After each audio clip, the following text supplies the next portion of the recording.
can stream it later.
See what?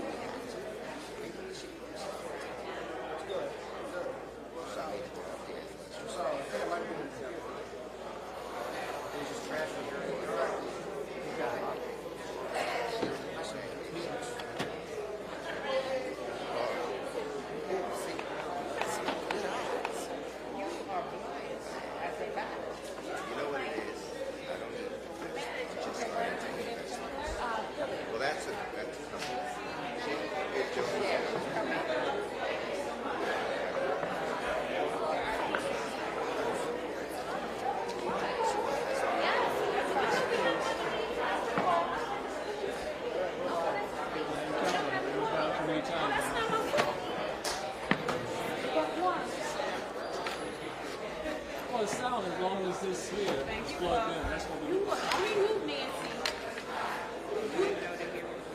I didn't know that people could see it.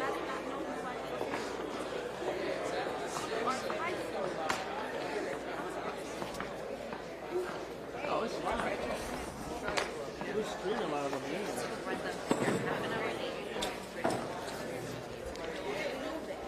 Yeah, now we go. I'm trying to just say. I don't know, I had to do very good and leave and then do the sorry. And like, I think this is my life. Like, where are you going? Did a bunch of years. Yeah. And this getting you show at the same time. And I ran over one of them cones outside too.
right, let's go. We're ready to start.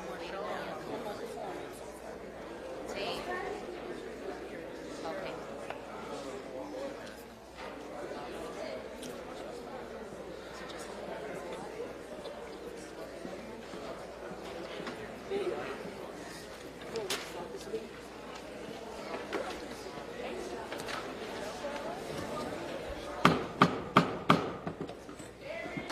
Good evening, everyone, and welcome to the Newark Board of Education public budget hearing, and I will hand it over to Ms. Liss. In accordance with the Open Public Meetings Act, NJSA 10:4-6, et sec, adequate notice of this meeting has been provided by advertising in the Star Ledger, El Nuevo, and Luso Americano newspapers, and by distribution to administrative offices of the Newark Board of Education. A copy of this meeting notice was forwarded to City Hall for posting. This is a public budget hearing Wednesday, March 27, 2019, 6:24.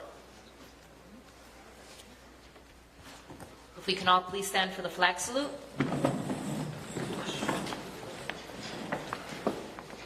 I pledge allegiance to the flag of the United States of America and to the republic for which it stands, one nation, under God, indivisible, with liberty and justice for all.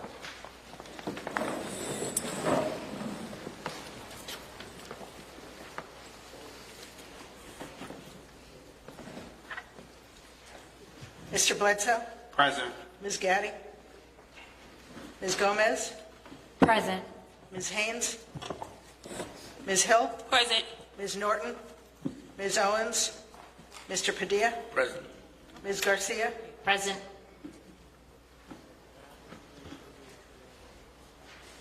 We have 4 members. Ms. Norton? Did I not say Ms. Norton? We have 4 members? Five. We have Bledsoe, Gomez, Hill, Garcia, and Padilla. Thank you. We have a quorum.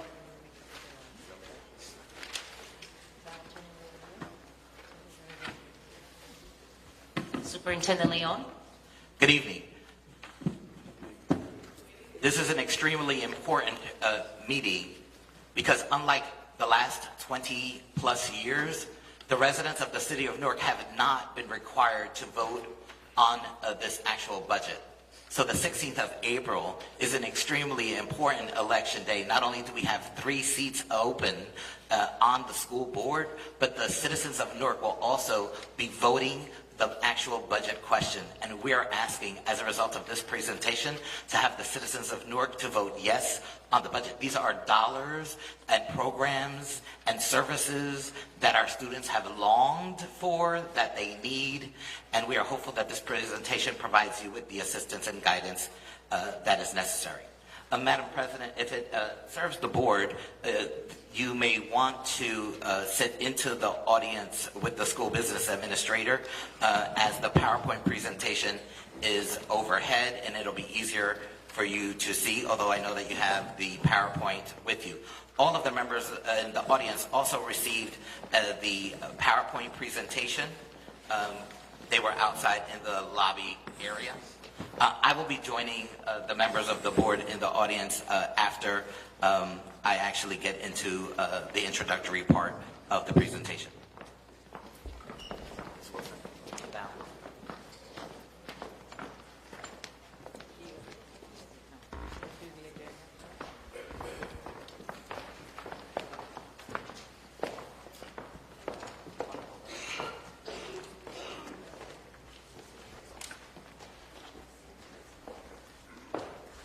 Just to review, we will start with NPS Clarity 2020. Then we will go into the general funds. So this school district, as will be presented to you, will actually have $1 billion, a little over $1 billion for our implementation to address the needs of our students. We will go into what the school budgets look like.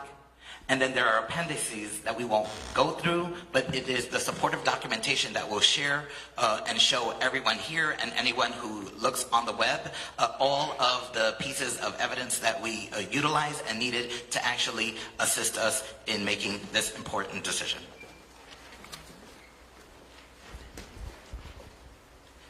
NPS Clarity 2020 is a one-year strategic plan. It is required and important for everyone to understand that the current strategic plan ends this June. So we have been working throughout the start of my administration as of July 1 to begin to write a one-year strategic plan that will launch in June. There are roundtables that began in January and that have been running through each of the respective months. There is a committee that is a steering committee that is led by myself, as well as the mayor of the city and key members of the community that are assisting and critiquing the work. The 9 roundtables have been convened by members of the community as well as members of district staff. They are conducting a needs assessment of everything that we believe is important towards better educating our students.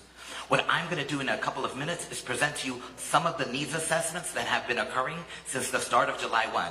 For those of you who are aware, I not only know this district very well, I have been a student in this district, as well as a teacher and a principal.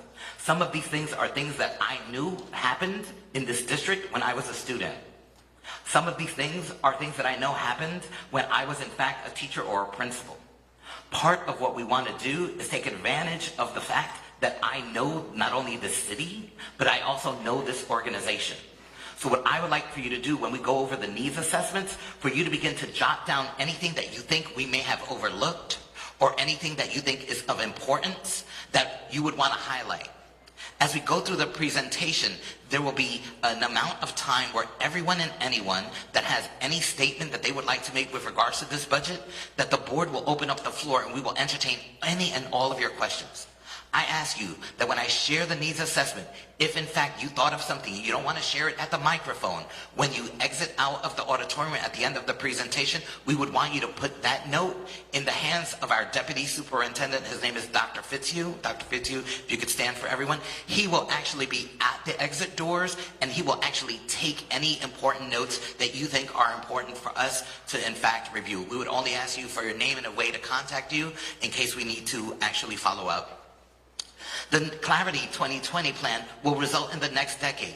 Nowhere in this country, nowhere in this state, and definitely not in this city, have we ever written a 10-year strategic plan. It is going to change the entire ecosystem as to how we function. Our relationship with all of the other schools that do not and are not reporting to the Newark Public Schools. It's in fact a rethinking of how we have actually reformed education in this school system to actually reform education in this city. Here are some of the needs assessments. I'm going to run through this list.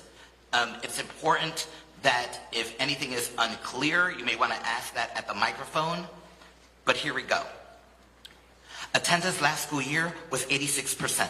This clearly justifies our reasonings and needs to actually increase attendance counselors. We will create a truancy task force that will also be able and designed to actually make sure that students are here to school and to school on time. The importance of early education. We want to capture the students early in the ages 3 and 4 so that we in fact impose a thinking that is different. Some of our parents do not understand that the law requires students to be in school as of age 6. So anyone who is younger than age 6, people do not necessarily believe that their children are required to be in school, at least under law. But in our city, we need our students to school and to school on time, especially if they're 3 years old. Our student achievement in elementary schools, last school year, 35% of our students passed the English test, 25% passed the math test. In the high schools, 33% passed the English test.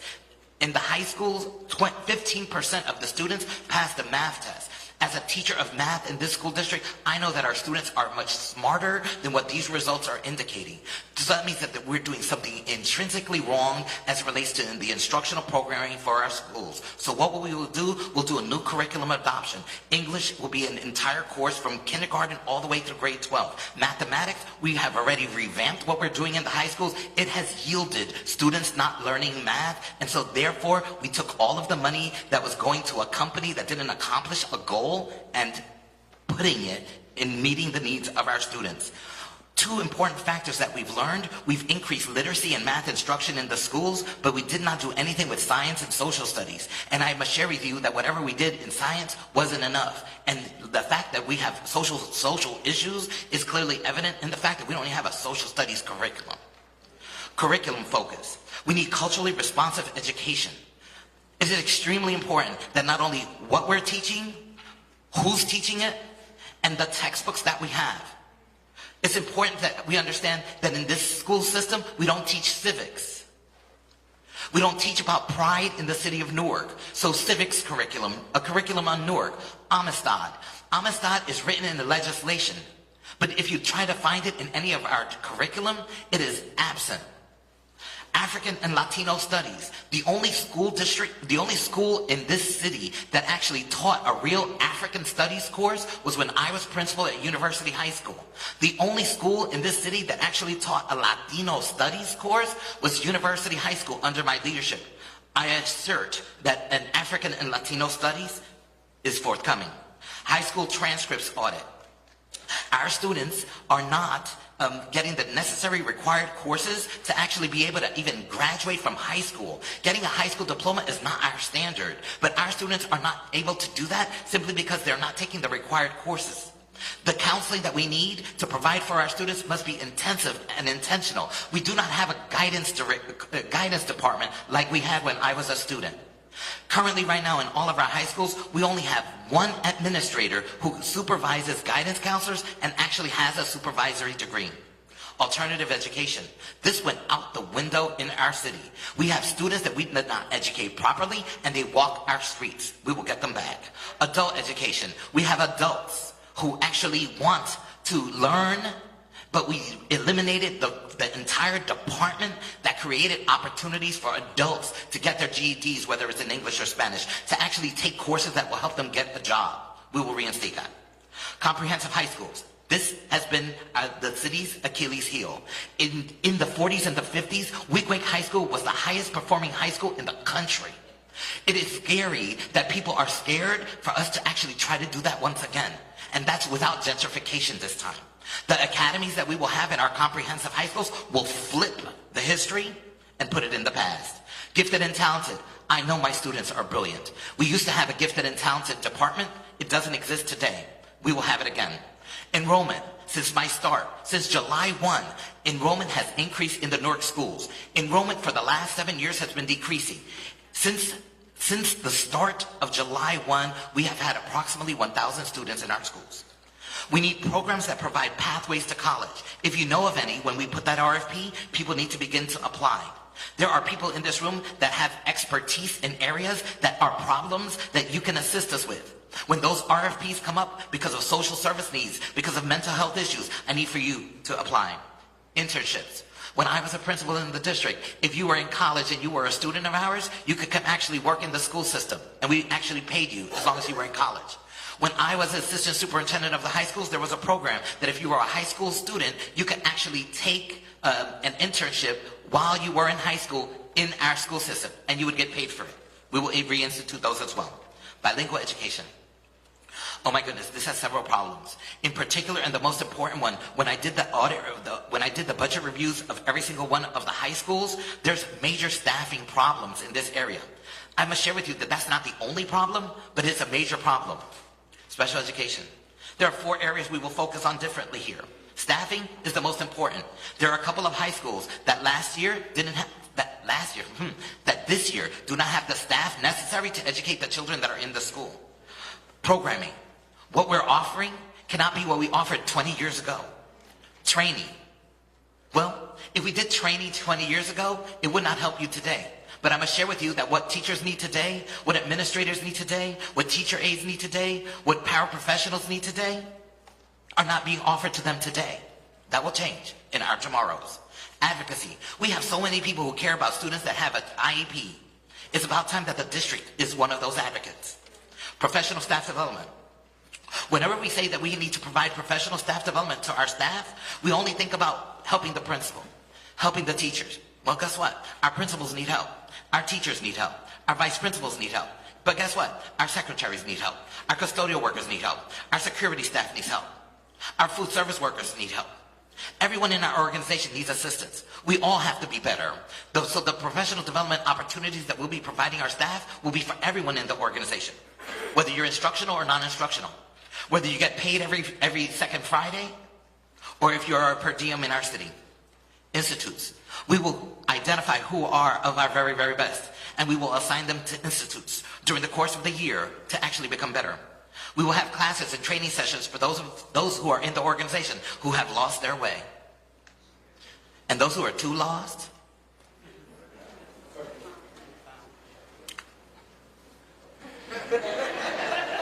pipelines for advancement isn't the strategy for them. So we have staff in our school that are really, really good. I need them to do their job really, really good. The whole idea that you do your job really good to get another job that you do poorly, those days are behind you. We actually want to do a pipeline for advancement. We want to take our very, very best teachers and make them even better. We want to take our very, very best teachers and get them into administrative positions. We want to take administrators and make them very, very better. And then we want to take our administrators and give them opportunities to advance. So I'm creating the Superintendent's Leadership Academy. It is a pilot, and it will offer and provide assistance to our very, very best staff members, not any staff members. And we will move them and make them better. Our facilities. This is a new building. This is my home. I welcome you to it. However, this school is one of the newest schools that has been built. We have 40 schools that need to be built. We have 40 schools that were promised to us to be built. Our schools are old. Our oldest school is Lafayette Street School. It was actually erected before Lincoln was the president. We have children in it today. We will create a 5-year long-range facilities plan as required by law. We will determine how our city will be better. We will create a 3-year cycle for maintenance updates. We will establish a capital plan. We will impose public-private partnerships. I can't tell you about this one, but I will tell you this. When you're going up Clinton Place, past University High School where I was principal, there's land that had been taken from the people who actually lived there. And University High School was supposed to be created. I was supposed to be the principal of that school. All of those people who only live a couple of blocks away from where I was born on Clinton Avenue, all of those people were moved out of their houses, lost their houses, and a school was supposed to be built. There is no school there right now. There will be. Eminent domain. This is a legal requirement that I just learned of, that I have some interesting powers with the Board of Education now that we're under local control. We can determine if we need a building. We may actually determine some of the buildings we've lost. We may determine other buildings that we might actually need. Parent universities. We can't leave our parents out of the equation. Parents are the most critical piece. Your role as a parent, it is not easy at all. If your parent role was easy, if being a teacher was easy, we would all be doing it ever so well. But being a parent is something that we will provide assistance to you with in every school across the city. So the establishment of parent universities will be something that we would look proud to do. These are ongoing needs assessments. We're not done. There's a lot of work that is occurring right now. We need all of the brain power that's in this room. Look at all of the eyes that are in this room looking towards the stage. There is brilliance in this room. If I left something out, if you think that there's something more important than what I shared, what I want you to do is you jot a note on your paper. While we're doing this presentation, if you think of something brilliant that you are shocked that everybody that I have and all of the money that we make couldn't think of, then guess what? We'll give you credit. You make sure you put your name on it, a way that we can contact you, and make sure that you leave that to Dr. Fitzhugh on your way out. We think that we have identified many of the needs, but are requesting your assistance to highlight some that we may have in fact left behind. There may be things that we need to do that cannot necessarily occur at this time, but we will stage them appropriately. So as for now, this sets the budget for where we are. Thank you, Superintendent Leon. Good evening, Madam Chair, members of the board, members of the community. Let's begin to talk about our budget. But before I do that, I would be remiss if I did not say that budget planning is not something that's done in isolation or only by myself. It is a team effort. So tonight I'd like to introduce to you and thank them, members of my budget team, our budget director Elvis Matos, Our senior manager, Jao Diaz. And there are several other members of my team. Shirley Zachary is someone that the district has known for a long time. She's doing grandmother duties at the Apollo tonight because her baby granddaughter is performing. We also would be remiss if we did not thank the principals, the assistant superintendents, the superintendent, and the chief of staff, and the department heads, all who participated in the budget review, along with our highly skilled professional, Ms. Angela K. Nails. So let's begin to talk about our budget.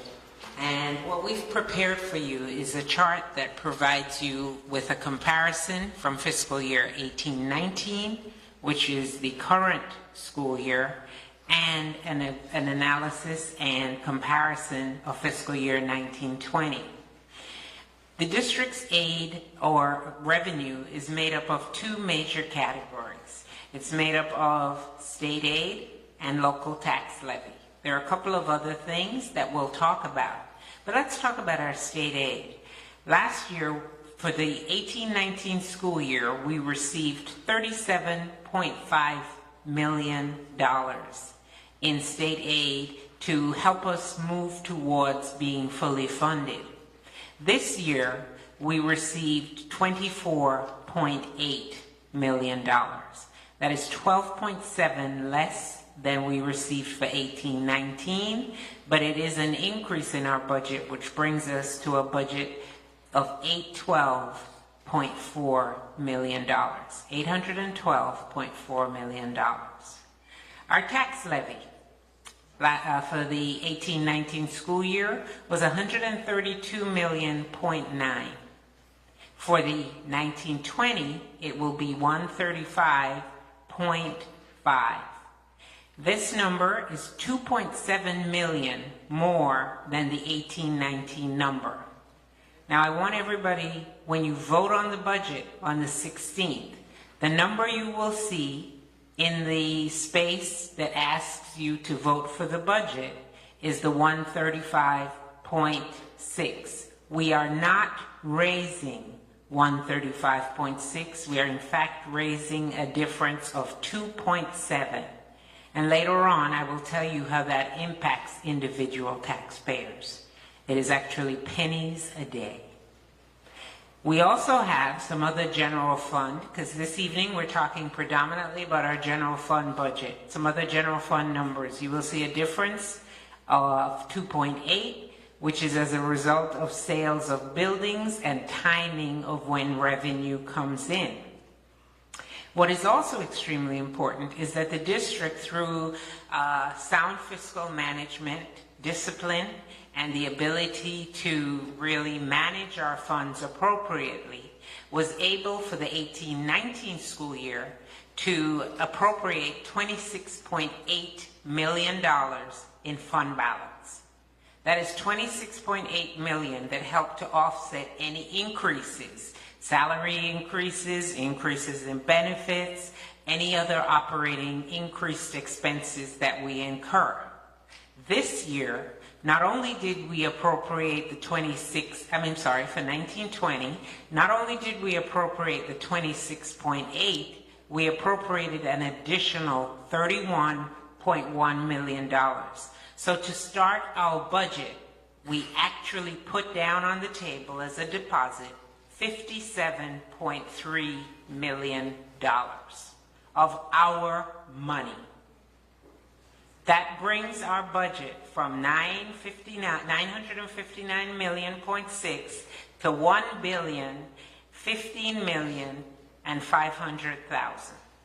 And it is a variance year over year of $55.8 million. So we made efforts to balance our budget on our own, using funds that we had in place. We did what we need to do in terms of tax levy. We raised the minimum required by the state, which is 2%, which is $2.7 million, and we received additional state aid to bring us to this $1 billion number. Where are our expenses? Our charter payments in 2018-19 are $254.8 million. This year, we are budgeting an additional $10 million to cover charter expenses. What I must tell you is that our charter expense is projected to be $288 million. So that is a $24 million gap that we are looking at within our budget. Charters have not traditionally made their projected enrollments. We have found them to be somewhat inflated, but we do not think that the difference will in fact be $24 million. So today, Superintendent Leon, Board Chair Garcia, Finance Chair Asia Norton, and myself went to see the Assembly Committee budget hearing in Trenton. And we were able to present to them our request for an additional $24 million to remove the structural gap that exists in our budget. And I may be a little biased, but I think we made a convincing argument.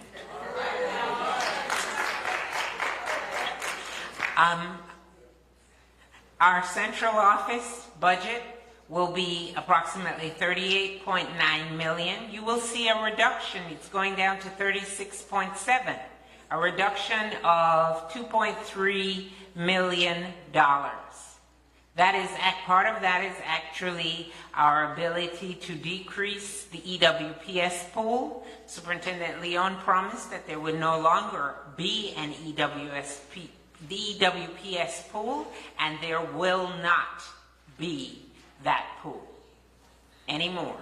Everybody will be in a specific funded vacancy. School supports, things that we budget centrally, and we're going to remind you what school supports are. There is an increase of $37.9 million. What that means is we are actually taking $37.9 million and investing it into things that will improve schools. I will show you what those investments are shortly. Those investments include things like curriculum materials. Superintendent talked about the fact that we need to build math, science, English language, arts, and literacy curriculums. And we need to build curriculums that are going to support our students and drive the student achievement that we are expecting. If we have appropriate materials, our children will perform and they will in fact excel. Our contribution to schools is a total of $352 million over this year of $341.9, an increase of $10.2 million. Much of that is included in salary increases for our unionized groups. So our total general fund expenses, you now see, will be $1,015.5 million, and it's a variance of 55.8. Our Title I blended funds remain the same, about $15 million, which brings our total general fund budget to $1,030.4 million. The note at the bottom indicates that the general fund is the general fund and a portion of our special fund budgets. It also indicates that the special revenue fund adds additional funding for student programs. In 1920, we are anticipating the 135 in tax levy. Our pre-K program will be funded to the tune of $98 million. Our IDEA grant will be funded to $10 million, and title and school improvement funds, like those SIG funds in particular schools, will be a total of $24 million. Ladies and gentlemen, this breaks down our entire budget. If you have this page and you have a conversation with somebody, you're talking about our total budget. So where does the revenue come from and where does it go? So we talked this afternoon about tax. We talked about tax levy. There's the 135.6.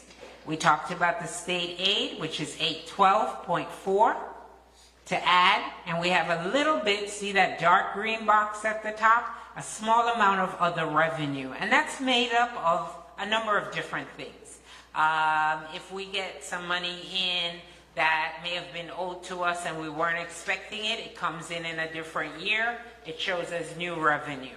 If we get rental, not if, because we do, get rental from our charter tenants, that goes into other revenue.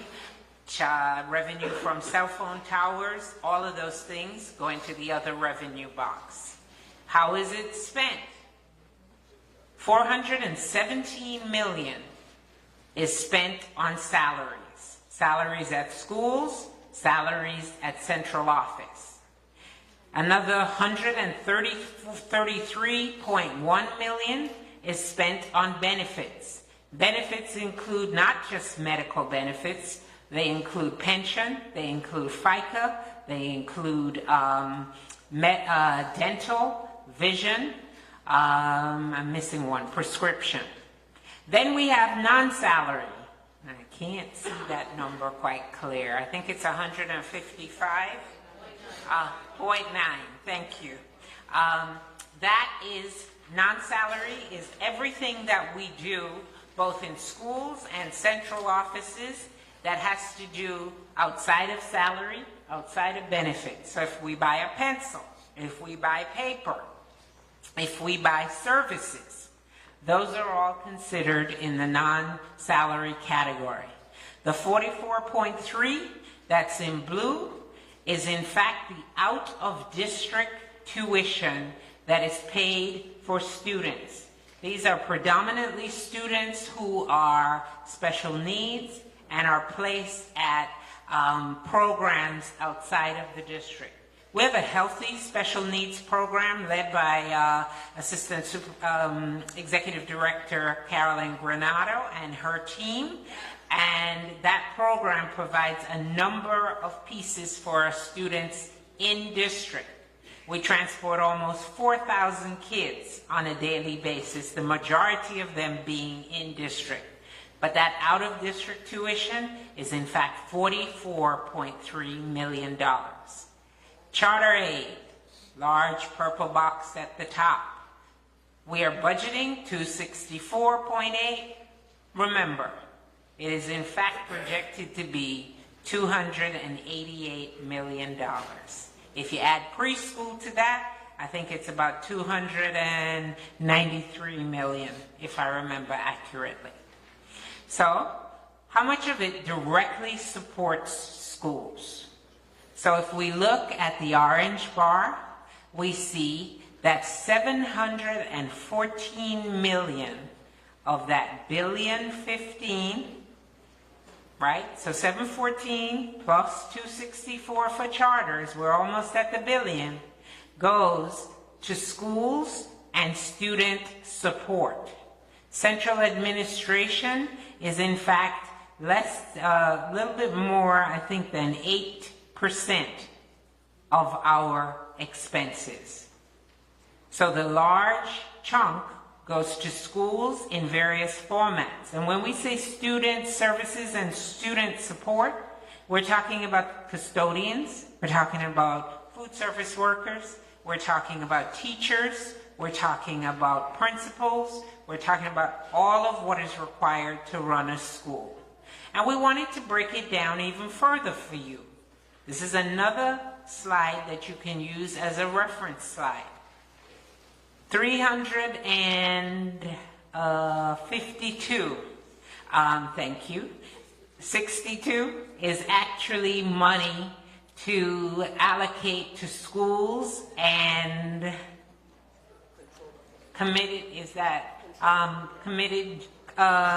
controlled by principals, right?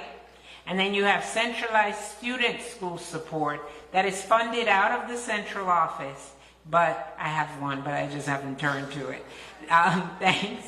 And shows what makes up the two together, make our 714 million. Okay, and there it is again at the top. So the numbers tie out, they tie back, and they tie back. So let's look at our general fund revenue as a pie. Let's look at all the pieces that make the pie. Newark, in fact, receives almost 80% of its aid from the state.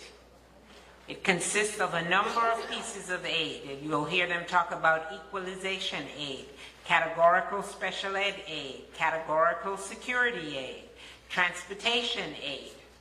And you have all of those. And in addition, we get another 0.2% from extraordinary special ed aid.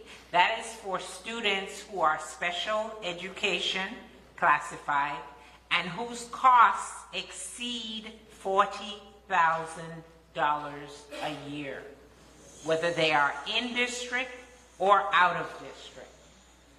So there are some students we have in district who are not in residential programs, and the services to support them exceed $40,000.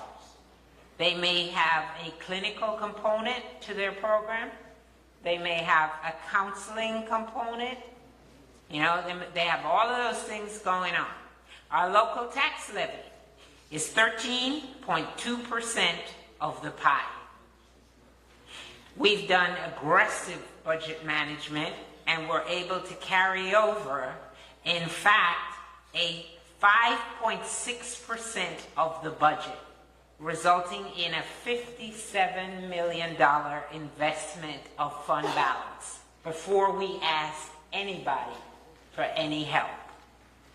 And the remaining 2.1% consists of the Title I funds and any other miscellaneous revenue that we have. So if you take these 3 slides, you should be able to explain to anyone what Newark's budget looks like, what it's composed of, what the segments are, and how much it is. So this year we had a change in state revenue, same thing as state aid.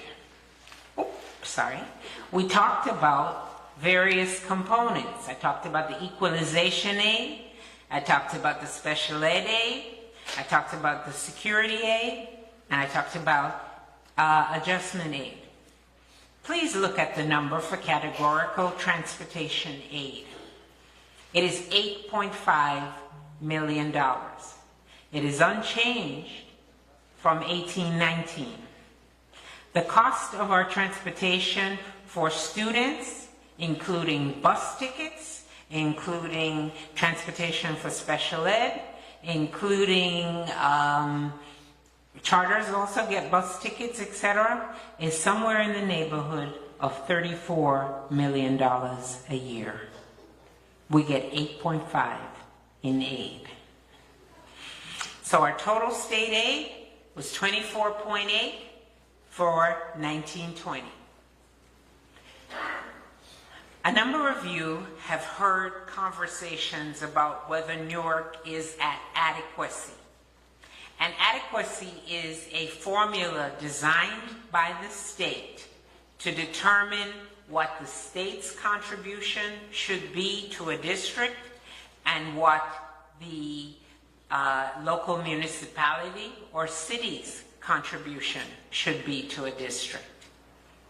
And what you have here are the towers that are going to show you what our actual aid is and what our adequacy aid should be. So here we are at $856.2 million between local and state, when we should in fact be at $1,094.4 million. So for 1920, the state has proposed to increase Newark's funding. Every district got a different percent. Last year we got 5%. This year we got 3%. And over the next 3 years, Governor Murphy has committed to move New Jersey districts toward their School Funding Reform Act adequacy. That's what SFRA stands for. Despite this effort, in 1920, Newark remains $174 million below adequacy from the state. 174 million annually below adequacy from the state. Prior to 2007, Newark had not increased its local tax levy for almost 20 years. In the last 10 years, the district has on average raised its local taxes by approximately 4%. Those of you who've been coming to budget hearings remember in 2017 and 2016, we used bank cap. The other years, we have used the 2% cap that was instituted by Governor Christie, right? Newark is by far the most underfunded of any of the school districts according to the School Funding Reform Act. We have a long way to go and not much time to get there. But this is the true picture of what Newark's funding looks like. And this year the state adjusted the adequacy numbers. They increased the value of real estate and they increased the income value for local municipalities, which helped shift some of the responsibility for funding the formula from the state to the local municipalities. So if you go back and look at my presentation for 18-19, you will see two different numbers under the New York City fair share and under the state adequacy. The numbers are in fact going in the wrong direction. They're going up. We need them to go down. So let's talk about local tax levy. Taxes are not a popular subject for any taxpayer, myself included. The local tax levy in Newark contributes only 13% of revenues for Newark public schools. We have historically undertaxed our residents when compared to state-allowed increases. And what that means is, if we have increases in expenses, we're allowed to ask for a waiver and increase tax levies by the more than 2% minimum required by the state. In 18-19, going into 17-18, coming into 18-19, in January of this year, we received an increase in medical benefits of 17.9%. We still are holding to the 2% minimum required by the state. So if we raise taxes by $2.7 million in 1920 over 18-19, we bring our local tax levy to 135.6. Remember that number? We talked about it earlier. What does that mean for the individual taxpayer? Only a portion of your property tax goes to the schools.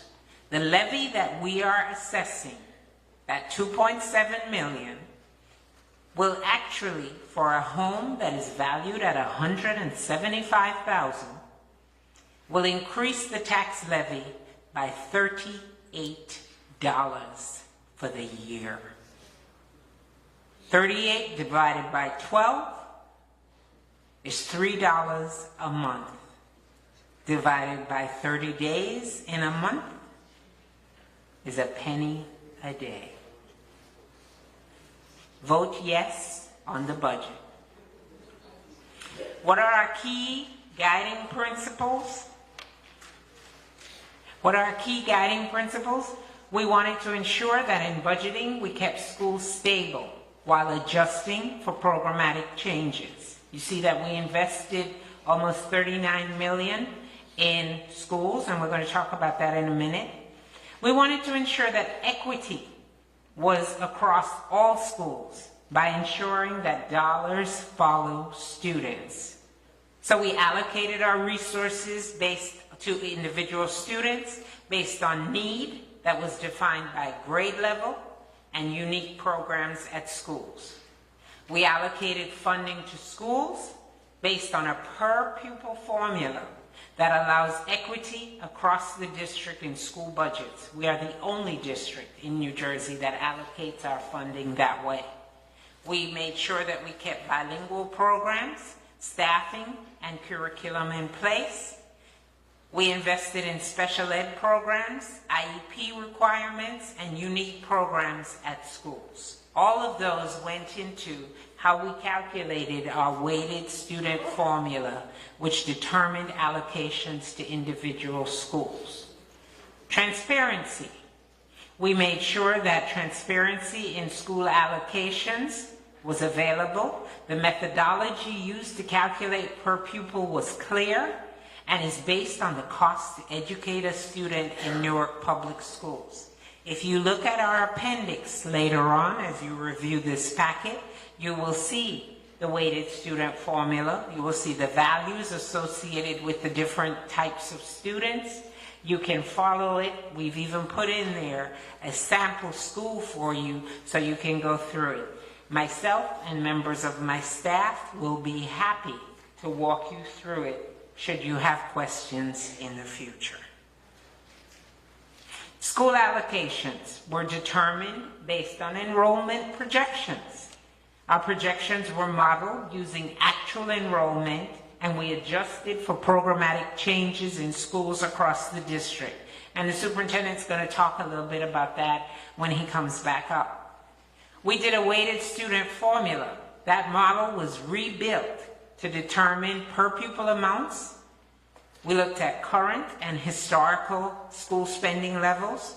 We looked at the actual cost to educate students and based it on appropriate section sizes and staffing ratios. So while we do have some classes in some of our facilities, because of the facility conditions that exceed class size ratios, what we made sure was that schools were all funded for the number of students they had and the number of teachers needed for those number of students. So they may not have enough rooms, but they have enough teachers for all the students. So in some cases, some of them are able to put 2 teachers in a room because they've got 30 or 31 kids in a class, and we see that in our iron-bound schools, in some cases in the North Ward. But every class was funded at full capacity. If you have 5 kids, and I think in autism, don't quote me, special ed parents, I think the code says 9 kids, right? If you have 9 kids in the class, we funded it for 9, even though you only had 6. So you have room for growth. We had a floor plan that ensured that each school had district-mandated positions to ensure consistency in academic and supportive services. What that means is everybody had somebody or certain positions that they had to have. We looked at everybody. We spent actually almost 5 weeks looking at every school budget. And I know some of the principals weren't quite happy with me, but it was for a good cause. We looked to make sure they had robotics. We made sure they had honor society. No longer are the days of, well, this school has it and that school doesn't. Everybody does. Superintendent committed to sports teams. Everybody has a girls' basketball team and a boys' basketball team. Some schools have baseball in addition. But we had core things that were necessary. We talked about teacher coaches. We talked about academic interventionists. We talked about a number of different things that we felt were necessary and core to what schools needed. So a school's budget is comprised of about 5 components. Weighted student funding gives them 67% of their funding. Benefits brings another 16%, and foundation aid is about 8%. So foundation aid is what's necessary to open the door. You need a principal. You need a nurse. You need a community engagement specialist or somebody to support the community, right? And you need administrative clerical support. The other things are built on top of that foundation aid and become part of the floor plan. So you may have, for every 300 kids you have a VP. When you get to 500, you get the second VP. When you get to, I think, 800, you get the third VP. If you're over 1,000, you qualify for 4 VPs. Consistency and making sure everybody is doing the same thing. Then we have centrally allocated staff, which brings another 5% to the school's budget. And we have Title I and II. We always say Title I, but it's several titles. That's blended into school funding. And that makes up the school budget. How do schools spend their budget? So 94% of school budgets are spent on salaries and benefits. That's not unusual. That is the reality of budgets. More than 85% of the district's budget is spent on salaries. So that means people. So when you have to cut your budget, you're going to have to cut people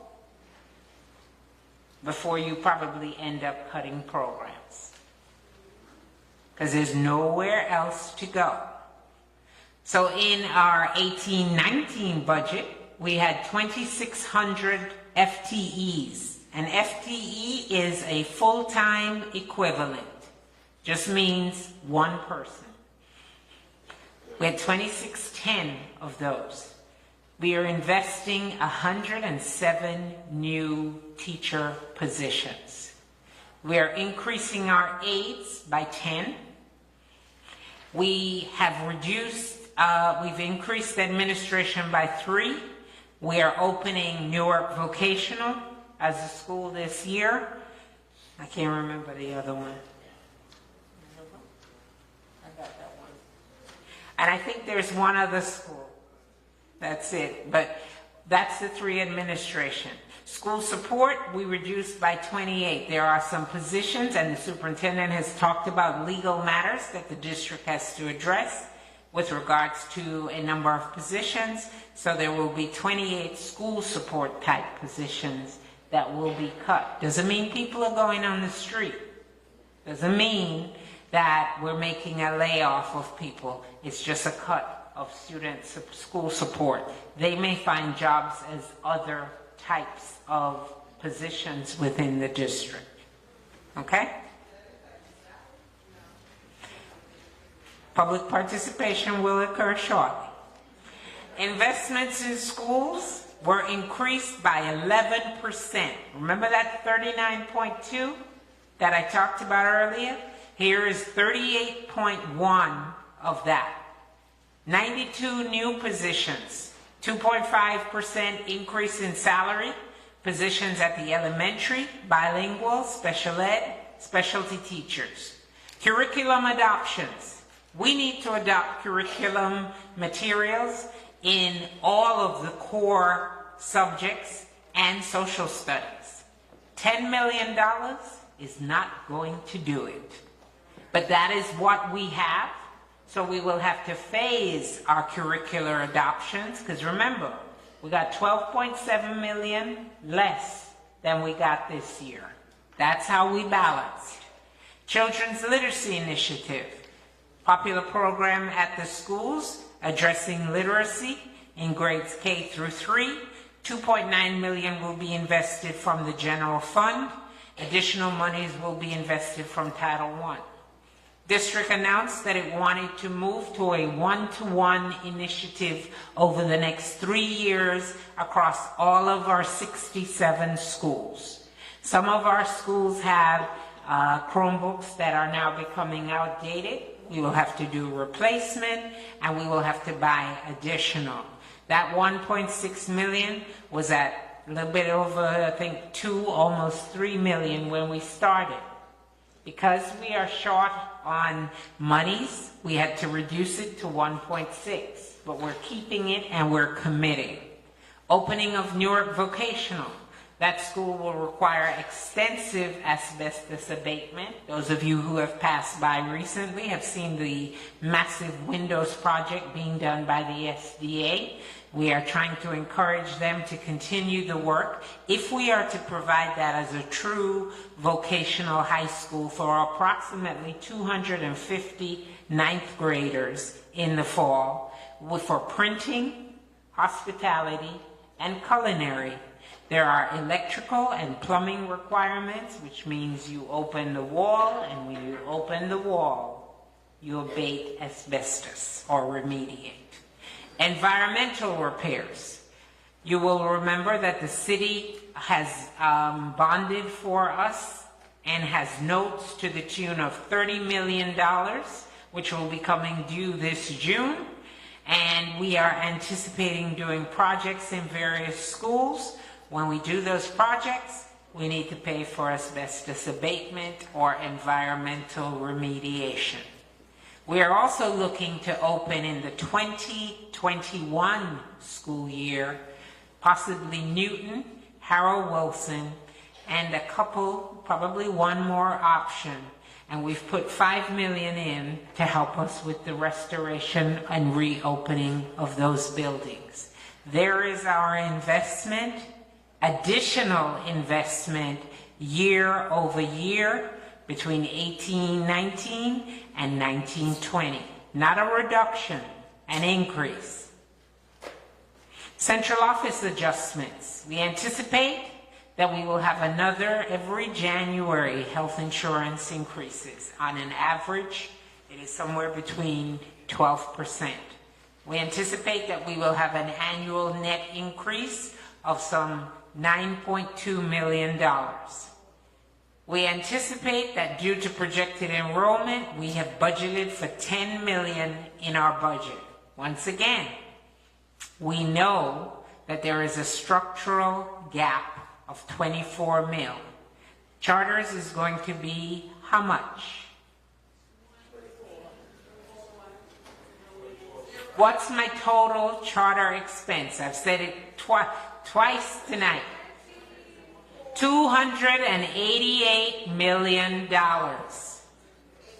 Okay? It increased by $39 million. Salaries in central office, there is the reduction of EWPS and some vacancies.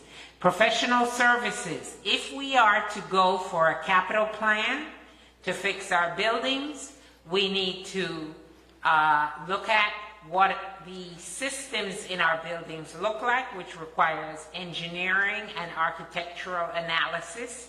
Superintendent has had Dr. Raymond Lindgren and Miss Mary Bennett going around to schools to do a physical analysis. But you need to look in the guts to see what's wrong and what it's really going to cost you. We need to continue remediation of environmental issues. We need to manage the construction bond of $30 million that the city has, and we may have some increases in pupil transportation. So there's 4.1 for all of that.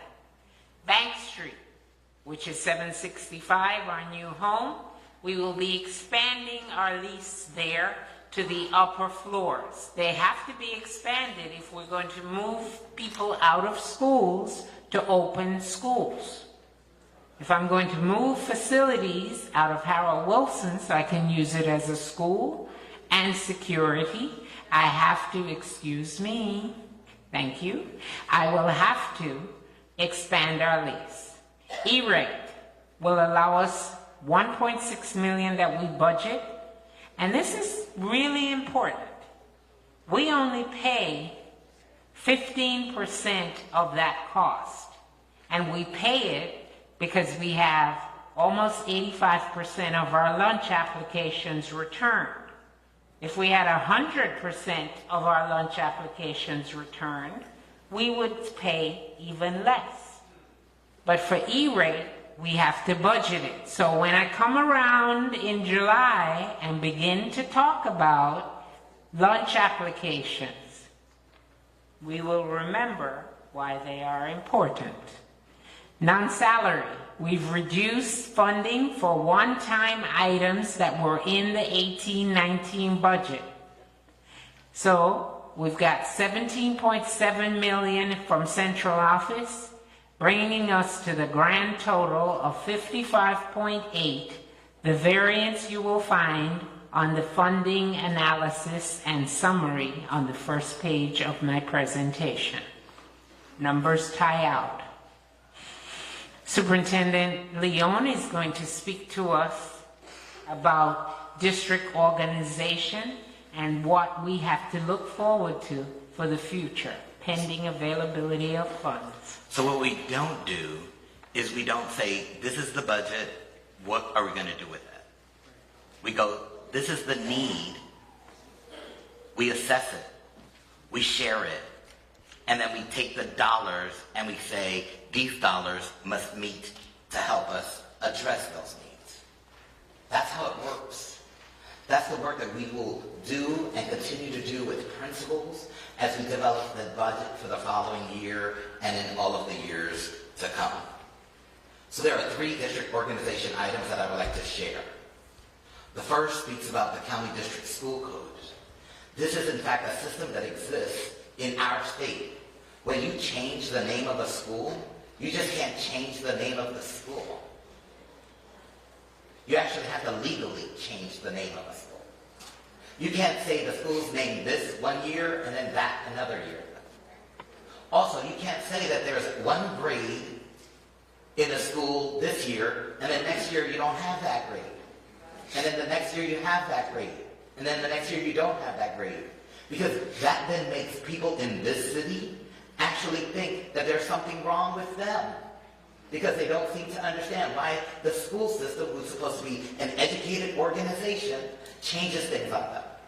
So we have our citizenry who does not have confidence in the school system. And that's a problem. So item number 1, and I'm going to go over it so you understand it really clearly, because it's all about respect. Second item, new departments. We cannot organize the school district and not actually organize it. So we will have new departments. And then I talked a little bit about the Superintendent's Leadership Academy, and I'll just do a kind of final note on that item. As it relates to the county district school code, this is what we've done. So listen carefully, and you actually have them in the appendix section of the presentation. Official names of schools. By a date certain during the course of the coming days and weeks, Deputy Superintendent will submit to the state that these are the names of schools and you are required to call them this way. This becomes effective starting July 1, so understand that. And also understand that there are people in the city who actually call things by the names they used to be. So people call, Montgomery. Montgomery doesn't exist. But you know what? There are people who attended Montgomery who may think that there's something wrong with them because it looks like Montgomery. It has the same pin as Montgomery, but now it's not Montgomery. So part of what we want to do is kind of share with everyone in the city that you aren't the one who was confused. Newark Vocational High School will exist at 301 West Kinney. It'll open in September with 9th grade only. And it will grow each year by grade level until it reaches 12th grade. And it will remain a high school once again. Barringer High School, it is not a BOE, it is not a STEAM, it is the most prestigious high school that actually we had in this city at one point in time. It is the 3rd oldest institution of the United States of America. You won't call it BOE, and you won't call it STEAM, because it is called Barringer High School. Superintendent Barringer, just so you understand history. Superintendent Barringer, our chief of staff here in the Newark Public Schools, Javier Nazario, is really my researcher. And he has shared with me all of the thinking and the reports that Superintendent Barringer did when he was the superintendent here in Newark. I've been studying him very well. Unfortunately, some of the issues that exist today, he saw them back then, and he predicated what will be problems years and years and years later. We will not disrespect him. East Ward Elementary School is a new school that will open in the city of Newark. It will be from pre-kindergarten to second grade, and then that will be in September. And then it will grow one grade each year by year until 8th grade. And it will be called East Ward Elementary School. It's actually supposed to be called the First Ward School, but that would confuse people with First Avenue School. So we want to try and let everyone know that, we're going into history, but we're trying to actually be logical in the process. It's called Cleveland Avenue School. Here's what will happen in NPS Clarity 2020. People think that 18th Avenue still exists. Yes, it does. The charter school's there. Louise A. Spencer Elementary School. There's no Miller there.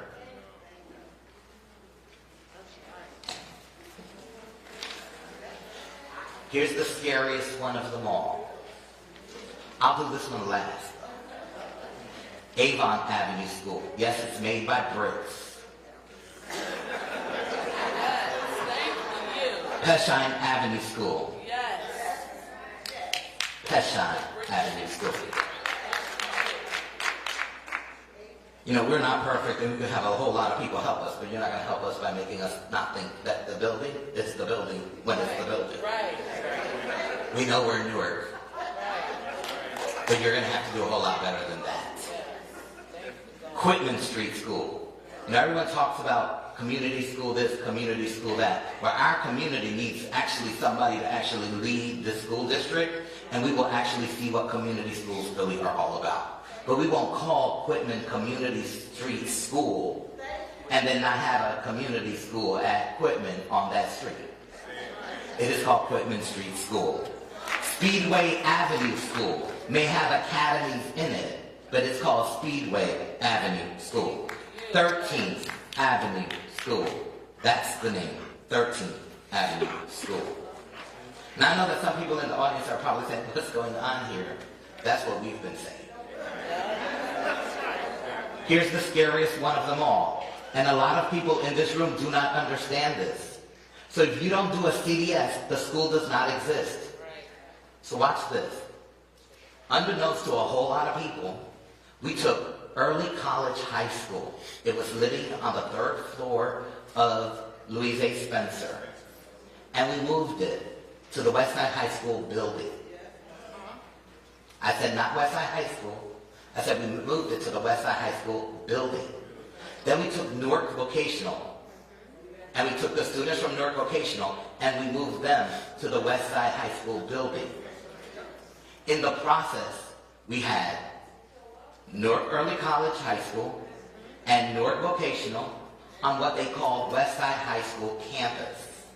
The reason why they called it Westside High School campus is because they didn't want to tell people that Westside High School no longer existed. Because it doesn't exist. It does not exist. There's no such thing as Westside High School on the books. Starting on July 1, we will actually have a Westside High School on South Orange Avenue.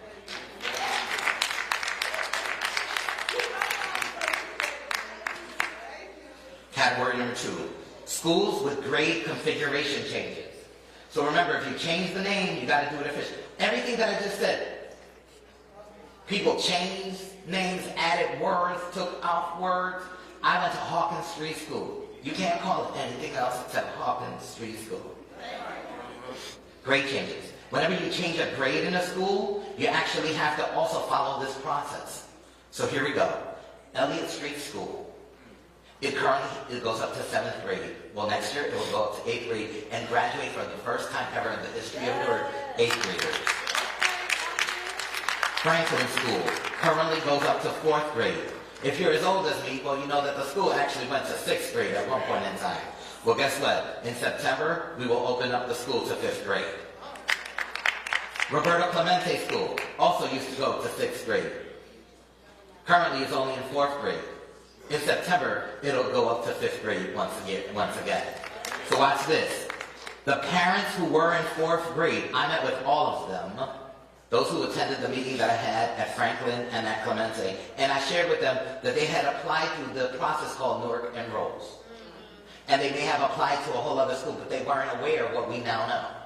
This information that I needed to make sure we could do it. So this is something I wanted to do it. I knew I wanted to do it, but I didn't know if I could do it. Well, once I knew I could do it, I didn't come out and tell all of you and said, hi, this is what I'm doing at people's schools. Because that's what we don't like in this city. What I did was I met with the parents of the children of that school. So I called 2-night meetings. I met with the parents who were able to come. The principals were in contact with the ones who weren't there. And I told them,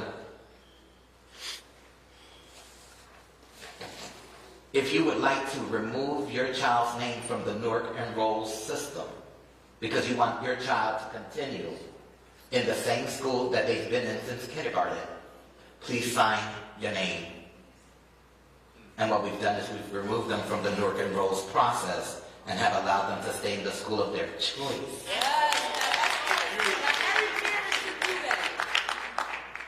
Uplift Academy. Uplift Academy currently lives at Newton Street School, grades 9 through 12. It will continue, but it will only continue in grades 10 through 12. The last category on that first item deals with schools. Listen to this one. Schools requiring spelling corrections to their names. You see, when you start changing our names, we then get answer to anything. We'll even answer to a name misspelled by the state. So it's not that the state did it. We submitted to the state a correction to our name that was wrong. I'll do the last one so that some of you, it'll stick. So McKinley Elementary School was spelled incorrectly. Abington Avenue School, John F. Kennedy School, Dr. William H. Horton Elementary School, Luis Munoz Marin Elementary School. You don't have to necessarily say it like that, but you at least need to know it's not an N. And the last one is the most important one because it has a historical significance. Malcolm would be very, very upset today if he knew that we put a period after his X. If you don't understand, you have lots to read. New departments. So I just want to make a point on the CDS one. This is something that's been bothering me for years. It's disrespect. And we're not allowing that. In whatever shape it comes. Second item is new departments. So, how can we improve English if we don't have a department that's responsible for that? So we will reinstate an English department. We will reinstate a mathematics department. We will reinstate a science department. We will reinstate a social studies department. We will reinstate a health, physical education, and athletics department. We will reinstate a gifted and talented department. You see, you can take off gifted and talented all you want, but it doesn't mean we don't have gifted and talented. So since we have gifted and talented, we need to have a department that understands that. We need to have a guidance department. That's what we need. We need to have a visual and performing arts department because you know what? Some of our children, they're such geniuses, but their geniuses shows up on a stage. It shows up on a piano. It shows up on a microphone. And so we need a department that understands that. We need a department that is worried about our children's careers because in the Newark Public Schools that I am leading, it is not about going to school and getting an education. It is about becoming a great citizen. It is about understanding that your tomorrow is better because we existed in your lives. So we will create a career and technical education department. One that says you're supposed to be prepared for college, but if you decide to be an electrician, oh my goodness, I'm going to need to have a house so that you can help repair things. Alternative education. We can talk about the fact that we're not educating the babies right, but ultimately in the end, if we're not doing anything about the ones we let go, they may become adults that we then also have to re-educate. So we will have an alternative education department and an adult education department as we reconstruct the school district. I share all of these to say that all of those that are in the packet in the appendix section, just so that you're not confused or you didn't hear it right, you can see it in writing. All of those necessarily won't be created on July 1. Some of them will. But as we look at the strategic plan, some of these will unveil in the 10-year strategic plan. We will start little things now so that by the time the departments exist, we are clearly on our way. As it relates to the Superintendent's Leadership Academy, I know that I shared with you everything that we will do on a professional development side, but I left out one very important point. Just write this down on a piece of paper so that if you are able to see the light of day in 2025, you can say, I was at the meeting where it was said that 2025, this is going to be true in the strategic plan, the next decade, 2020 to 2030, but that in 2025, something really historic will in fact be created in our great city, and I'm extremely excited to see that happen. Looking ahead.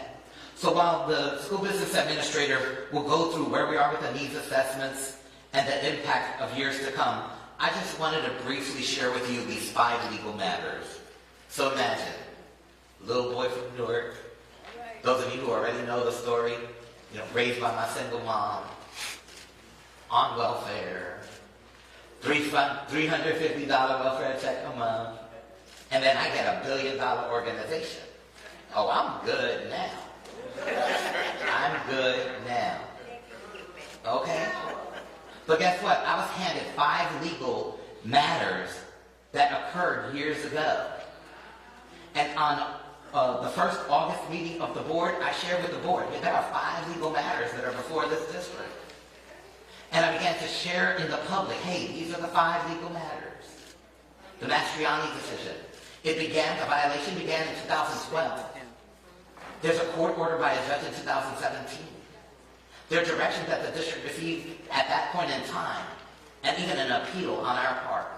The dollar figure of that decision? Approximately $25 million. Affordable Care Act.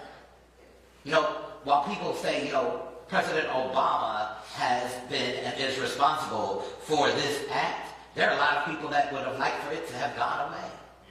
And unfortunately, this district did some very, very important business decisions that resulted in approximately a $48 million fine by the IRS.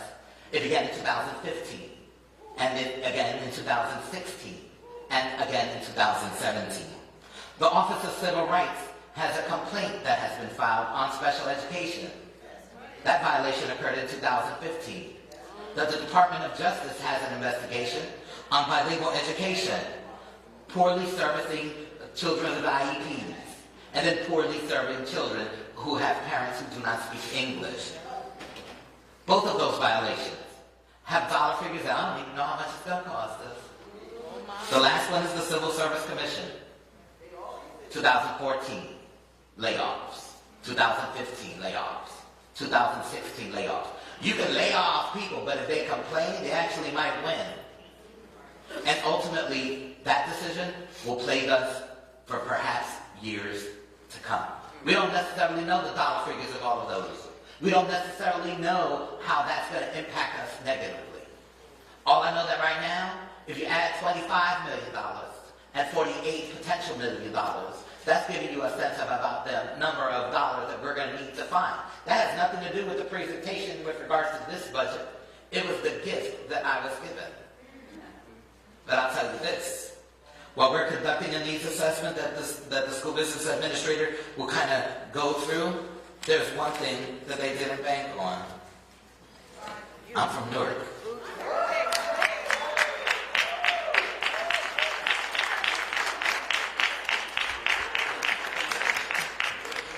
You know, I really hate following him. So needs assessments. We talked a little bit about the fact that there's a physical assessment being done by Dr. Lindgren and Ms. Bennett with regards to facilities. There's also a programmatic assessment that the superintendent has going on in terms of the depth, breadth, and soundness of our academic programs. Both of those works will be completed. There's also a Cambridge education assessment being done at schools. All three of those pieces of work will be completed in the new fiscal year 1920. When work is done, you have to analyze the findings you receive, and then you have to implement recommendations. Because if you have studies and assessments done, and you don't implement things to make change, you've done nothing. So those recommendations and their implementation will have a cost. We don't know what that's going to be. And we might have to do it over multiple years. The budget is not a one-year look. We have to be looking forward. We also have to be looking back. What's happening this current year? What are we going to do in the budget year? And what are we going to do the year after that? Because as soon as the new budget year starts, even before, we begin planning for the new year that's following, right? We talked about charter schools. Talked about the $24 million gap. How much a charter is going to cost us next year? 288. Hey, ding ding, we have a winner. Okay? And the gap, structural gap in our budget. It is not a deficit because we haven't spent it yet. It is a gap. It's $24 million. So if we see charters trending true to the numbers, we will have to take certain corrective actions mid-year to ensure that we have the money. Now looking at 2021, we appropriated $57 million in fund balance in 1920 in order to begin the 2021 budget process. We must be able to allocate that same $57 million. If we don't have it, we will have to make cuts to get to zero and then deal with the aid we receive and the increases in expenses. Everybody got that point, right? You got to have a deposit of $57 million on the 2021 year in order to begin your budget process. So in conclusion, the highlights of our 1920 budget include increased funding that we received, 3% increase over 18-19 in the amount of $24.8 million. We are investing $38.1 million more directly to schools over 18-19. It's going to help us support our students, those who need it most. We will fund additional teachers, special education, and we will look to the restoration of underutilized and offline district schools. We are making technology and facility upgrades. We're investing in both of those things, and we've allocated funding for technological improvements for student learning. One of the things we will be doing is putting fiber into our schools. That will substantially increase the speed of our networks and will ensure that we are not bleeding edge technology, but cutting edge technology. Managing financial risks. Given the uncertainty still present for this budget, because we are hopeful that the legislature will actually look to allocate or appropriate additional dollars to us. We want to identify other efficiencies and cost-saving opportunities to put us in a more stable financial position. As the superintendent indicated, let me not forget this, on April 16th, what are we going to vote for the budget? I can't hear you. Okay, vote yes for your candidates. You vote for whoever you choose, but make sure you don't leave the ballot box without ticking the question that says yes. It is the first time in over 20 years you will vote for your budget. As the superintendent said, we have put a number of appendices in the back for you to use as reference. This presentation will be on the website, as are all others, for public review and use. Madam Chair, that concludes the budget presentation.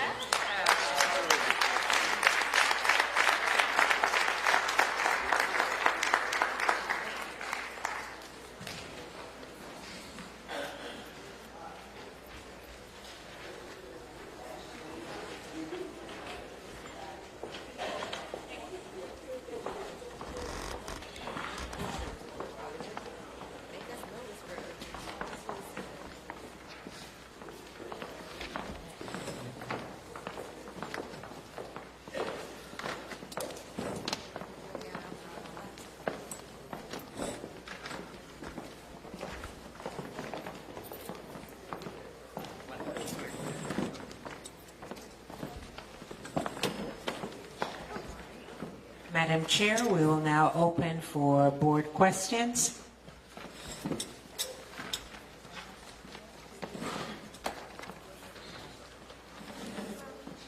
Board members, do we have any questions?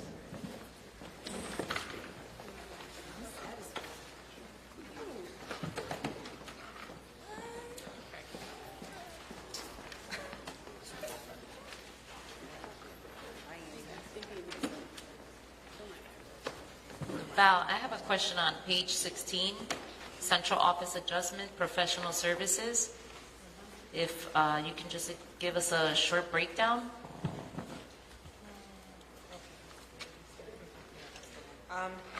The professional services will be at a cost of, we estimate, for $4.1 million. As I indicated before, one of the things I've been talking about is the fact, and Superintendent Leone is now talking about it too, is that the district needs to have a capital plan. We have buildings that continue to fail. We have systems that continue to fail. For example, our roofs. We did an assessment of them last year, and that assessment indicates that to repair and replace all of our leaking roofs, it will cost us $15 million. Nobody's coming to give us that $15 million. So we need to assess the condition of our roofs, and not just our roofs, our boiler systems, our HVA systems. Once you fix the roofs, you make your schools begin to be watertight. Once schools are watertight, whether you do additional windows, you do masonry, once those three things are done, you can now work on the cosmetics of your building, and they will remain. Because if you paint and you have a leaky roof, you get that bubbling on the wall. It's called effervescence. And it will continue to happen every time you paint, every time it leaks. That is a waste of money. So we need to look at what we need to do globally with our buildings, and you need to look at the guts. Somebody can look at you and think you're well, but you may have cancer. That's the same with a building. Looks well, looks okay, but it's got problems inside. We need to deal with those problems, and the only way to do that is to have a capital infusion of cash. The way to get that is to actually bond for ourselves and develop a plan over 5-10 years and decide what we're going to do year by year. Go to the voters at election time and have the voters agree for the district to bond and have that source of funding. It's not going to be there where people can use it for other things. No, it will be for capital. It will be specific to projects, and it will be to improve the conditions within our buildings on a permanent basis. Before you can do that, you have to assess what is it going to cost you to do that? How much do you need to borrow? What do you need to borrow it for? And how will you use that? You know, one of the things that's really important for everyone to understand is that what we've done well here is there's water damage inside of a school because of the roof. And so people will come to the podium, parents will come to the podium, or children advocating for their school, and that's incredibly awesome. But the days that we're just going to go back in there and paint it because you came to the microphone because you were upset, we're really actually putting that behind us. You see, no child deserves to be in a school where the walls are cracking. No child deserves that. But unfortunately, our remedy of just painting it fixes it for until the next rain. So we spent a lot of money doing these cosmetics, and we actually don't actually solve the actual problem. So our objective is to not move forward that way. Instead of spending money on each of the schools to paint, we're actually going to be very, very strategic in how it is that we actually make sure that our roofs are good. We'll then create a maintenance plan so that when we do that, there's an upkeep on it. You hear me talk about a 10-year strategic plan. One of the things that we want to do in the city is start letting people know that what is your reality right now may be important, and we may have to be responsive to it, and I get it. But that we're not going to work from a deficit model. We're going to look ahead to the future and say, how do we map out success and then try to be successful? Thank you, Val. Madam Chair. Board Member Bledsoe? Mr. Wilson, I hear you speaking about some of the remediation work, but in this section of $4.1 million, pupil transportation is listed as well. Can you give us the anticipated amount for that particular section or that office? Pupil transportation, as many of you know, we brought in-house this year. We still contract with bus companies, but we're doing our own routing and our own bidding. What we look at is what transportation, and looking at it over time, what transportation tends to run. It currently is budgeted, I think, at about 30 million total, and is running about 2, maybe possibly 3 million over that. If you look at prior years, the funding on transportation has been in the $33 million range. What the exercise of bringing it in-house has proven to us is that a $3 million cut to $30 million is not feasible, responsible, or possible for transportation. So I think we would have to put base budget year over year, probably another $2.5 million in transportation. And that would bring the budget to what amount? 37, just about, because there's also transportation bus tickets, other things that make up the transportation budget. But the number I'm talking about is, in fact, home-to-school transportation for special ed students. Thank you. You're welcome. Board Chair. Board Member Gomez?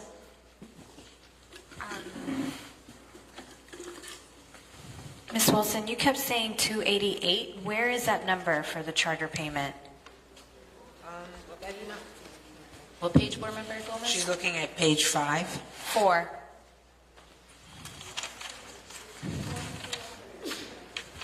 You're looking at the chart, right? Budget Yeah. overview? Okay. What I said is that we have budgeted $264 million. If you Okay. look at our charter school aid notice, it says $293 million, which includes Got it. preschool. Okay. But the portion for general fund expense is $288 million, thus the structural gap in the budget. Got it. Okay. Thank you. I just wanted to clear that up just because. I'm good.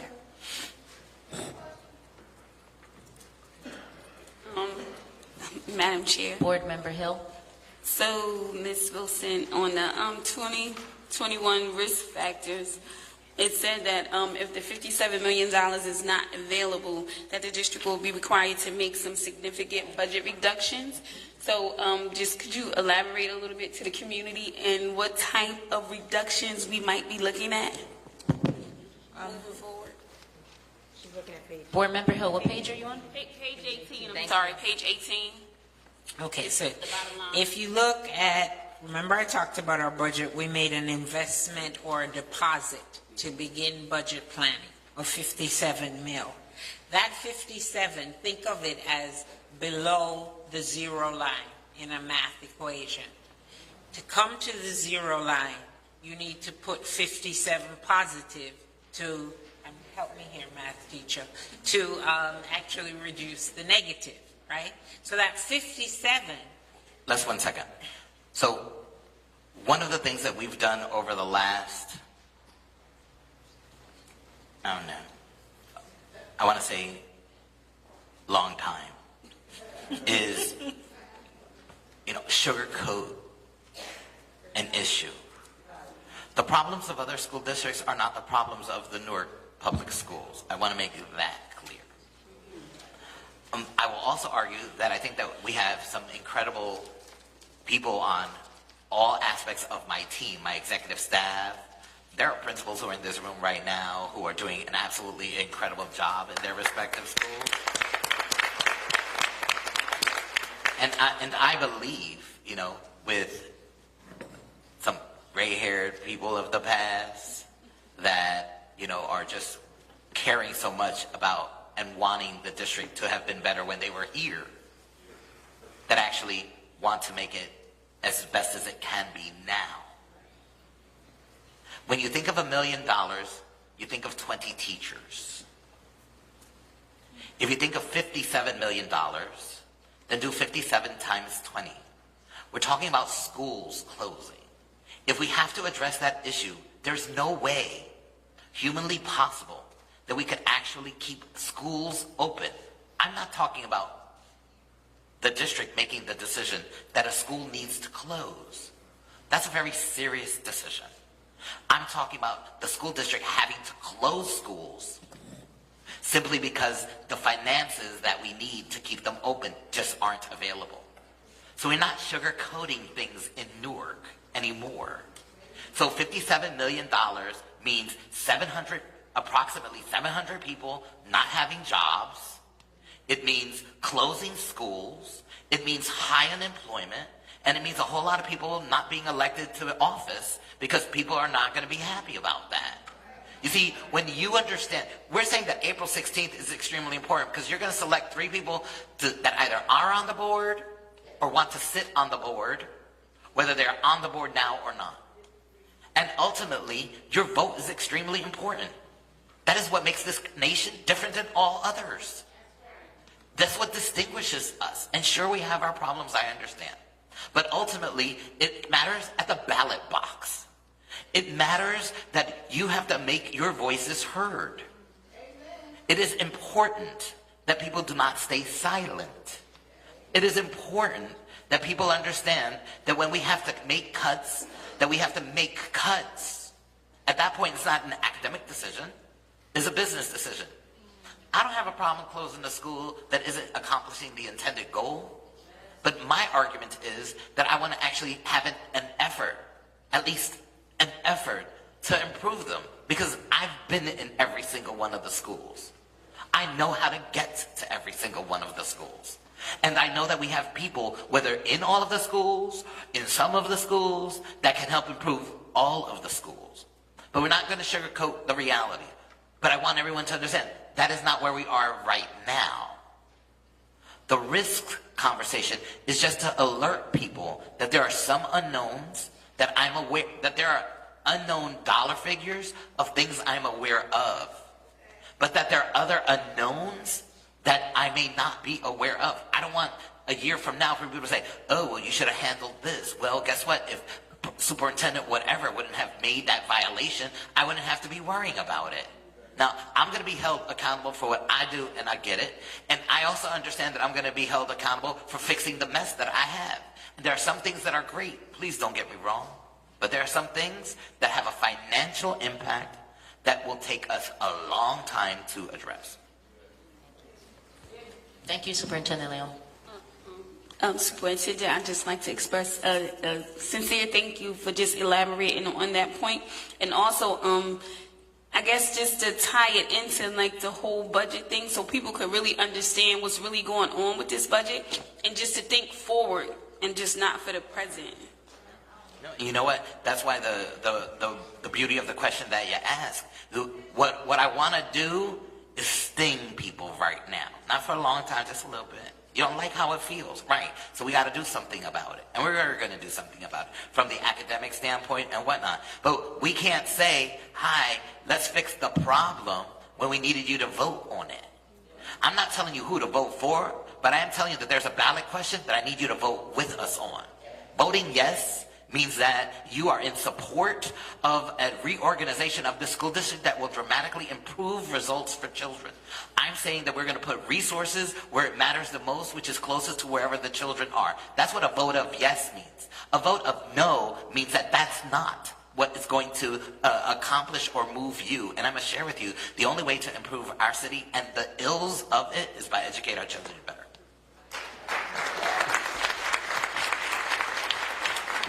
Any other questions? Madam Chair, Board Member Bledsoe? I have one additional question around Title I. I would like to know how much is the federal Title I money that is required and must be spent on professional development and parental engagement. I don't have that. He wants to know how much of Title I money must be spent on professional development and community engagement. That is a question I do not have off the top of my head, and I don't see Ms. Chavis or any of her team present. I'll have to find that out for you. There is a number, but I don't have it on the top of my head. Okay. Can you just get both of those for me? Yes, I will. Thank you. Madam Chair. Board Member Owens? Yes, thank you. Good evening, everyone. So a question, I apologize if this has already been explained or asked, as I did come in late. I teach on Wednesday evenings.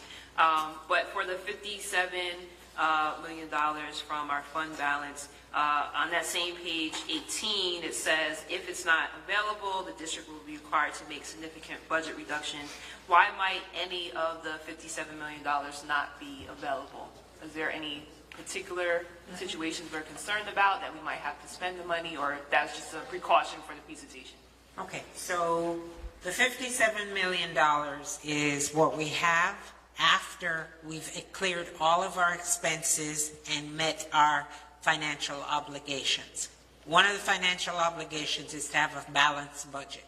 Another financial obligation is to have a 2% fund balance, which is equivalent to about $17 to $18 million. The statutes indicate it's recommended. Don't believe the word recommended. It's required for you to have it, right? It's our rainy day fund. And then any money over that is then going to fund balance. Year to year, you cannot guarantee how much you're going to have in fund balance. We have made, over the course of the last 3 to 4 years, some of you who've been on the board longer than that, and some of you in the community will remember conversations we had when we couldn't even make the 2%, right? We were falling below that.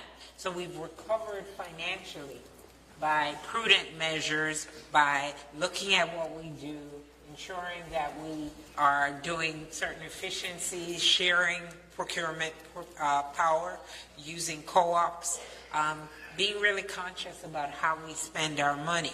So in 1 year we had 26 million to contribute. This year we had another 31. The two add to 57. At the end of 1920, I won't know how much I'm going to have, but I know that I need 57. So when we begin to look at purchasing and we begin to say, okay, we're not going to purchase any more things for the year at a certain point in the year, and I'm not going to say when because principals are sitting in the audience, but purchasing should be done early in the year, because it is a 10-month school year. When we look at something that costs us less than we anticipated, when we talk about money falling to the bottom or falling to the line, people say, oh, Val, you've got money, you know, the district is taking away my money. That's what schools say. No, we're not. That's how we accumulate fund balance. And the fund balance is specifically used to offset layoffs and tax increases. It's in the statute. But I can't guarantee at the end of 1920 that I'm going to have that same 57. Okay. Thank you, Ms. Wilson. Madam Chair? Any last question? Board Member Bledsoe. Sorry. I know that there are a lot of resources that's poured into special education, oftentimes in the state, for individual students. That cost tends to exceed itself. Can you let the board know how much do you anticipate in extraordinary aid for special needs students? I won't have that exact number because it's dependent on the number of students that are in those placements, and every day students are being classified. So we may have 15 autistic students right now that if you look at the funding formula, we say it costs us somewhere between $18,000 and $19,000 to educate. But if I get one child who unfortunately has a trach and comes to school by ambulance and needs a hospital bed and other assistive technology, that's way over 40,000. You know, one for us is not a major issue because we have a large district. In some districts, that can cripple and bankrupt the district. Mm-hmm. So it is a combination of time, classification, and cost that then allows us to determine how much extraordinary aid we can apply for. Do you know when we could anticipate that, or? I beg your pardon? Do you know when we can anticipate that actually? Typically, the application is due sometime in May, towards the end. And our special education department does that. I don't see anybody from special ed here either. Am I missing anybody in the dark? Okay. I'm sorry, Madam Chair, just one additional question. I know that we receive a lot of external, I know, but I asked this question last year. I just would like to follow up.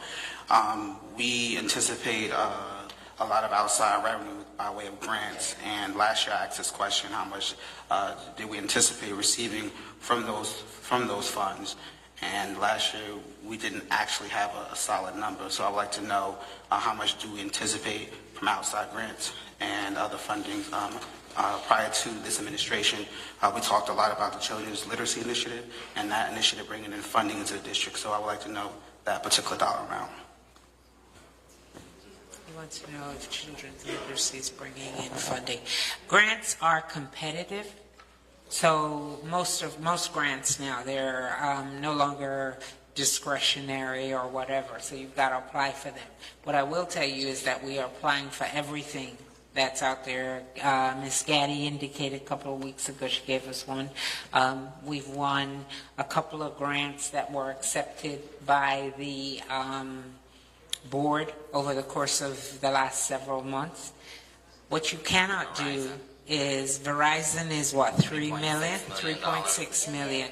CLI in particular, the work that we were doing. That I'm asking. I'm trying to answer the CLI question. Just really quickly, while you're on that point, I get that there are competitive grants that comes into the district, it pours in. The fact is, oftentimes we have to set goals, and I guess my question is, what goal have we set in attempting to bring in competitive grants? Are we being reaching for the skies to at least try to get about 60 million into the district? Are we aiming a little low, about 25 million? I guess that's the question that I'm asking. Like, what's the actual district's anticipated goal when trying to compete and obtain those funds? Okay, so in preparing a budget, you can't project or anticipate monies that you don't control. It would be poor financial management to do that. So my target, I would have to say to you, maybe a couple $100,000. But if we're able to make $2 million, then we're successful. But I also have to be prepared that it is possible we may not make that couple $100,000 because we have to apply for the grant and we have to compete, and we may get denied through no fault of our own. So it's not... Like, I'll give you a good example of what Ms. Wilson just mentioned. We're still not answering your question, and I do think your question is a valid one, but I want to give you an example.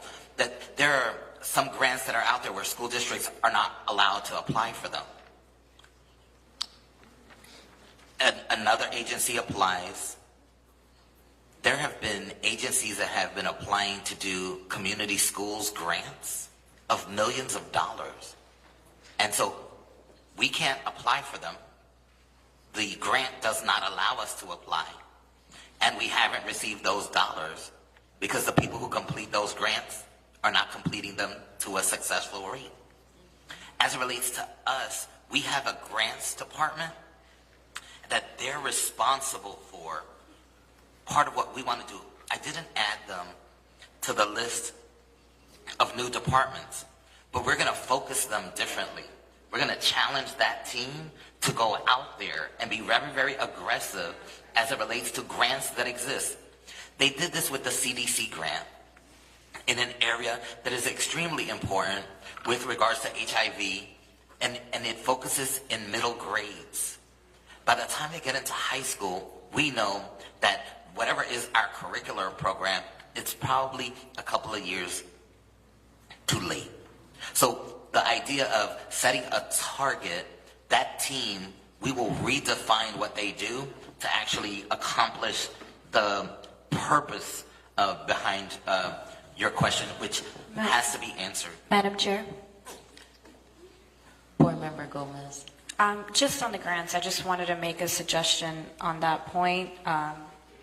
Just going forward, I feel like there's another side to that, which is that our schools also individually apply to different grants. No? So, yeah, that was the school district that used to be here. Okay. Where everybody does whatever they want. People are doing A when they really should be doing Z. And there are people out there who are helping our schools not accomplish our goals. So what will happen here is you will have a superintendent who says, this is what you actually do. And then there will be a principal in the school that will actually lead. And there will be a teacher who will be responsible for caring. And then there will be a student responsible for learning. And we're actually going to run a school system. So that if you know of a grant, anyone who's watching, there's a grant out there, you get it to our grants department. If you get it to a principal, the principal is going to do what the principals now know they're supposed to do, which is also get it to the grants department. We are not saying don't contact the principal. We're not saying do not provide assistance to the schools. We're just saying the days of you just doing whatever you want to actually have ended. Superintendent, Madam Chair, sorry. Vice Chair Haynes. I did hear you mention about our curriculum based on if the funding is available. How would that look for the anticipation of the Homicide Act being implemented in our district? Yeah. So that's a good question. Thank you for it. And I do appreciate the questions that have been asked. As it relates to the curriculum issue, currently right now, the English curriculum that we are using from kindergarten to 12th grade does not meet our needs. Only 30% of our students are passing. You know, I'm sorry, but when I was in school, I was reading books of people who are black. There are actually black authors out there, you know? And so part of what we need to do is stop what we're doing. What we're doing is giving us 30% passing. Even in our higher performing schools, they are not at the point where we have 90% of our students passing on exams. Now, arguably, we do have schools that are performing on these high-risk state tests. So ultimately, there are things that are occurring right. What will occur differently is we will tap our staff to help us write curriculum. As it relates to Amistad specifically, we have played the Amistad Commission game, and poor Assemblyman Payne, has like, when are you doing? When are you not doing? You're not doing this.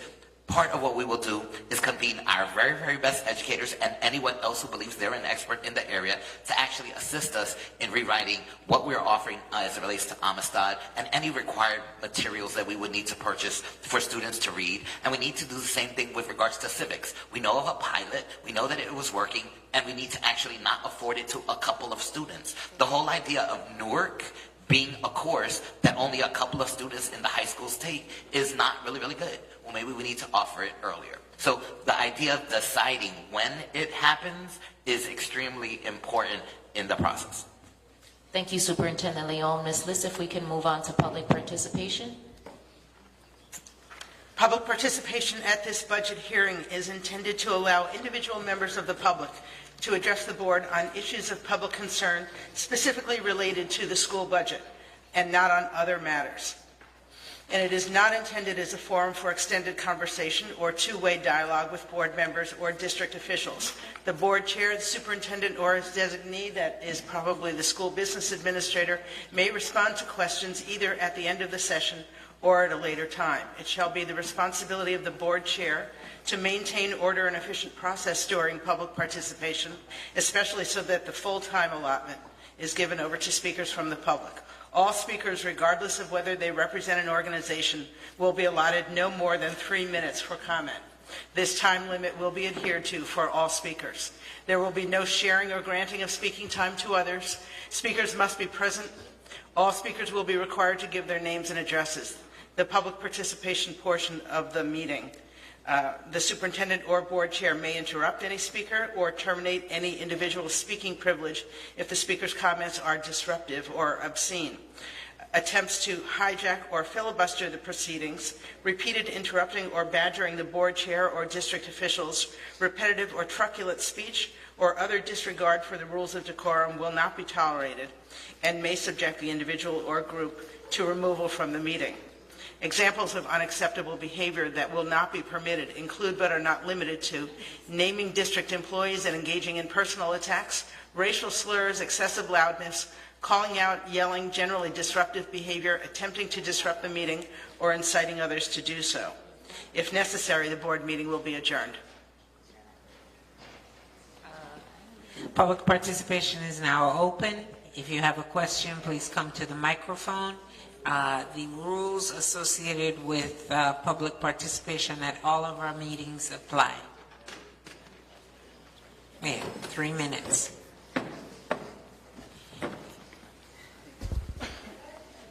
Good evening. Good evening. London Brown, 220 South 6th Street, Newark.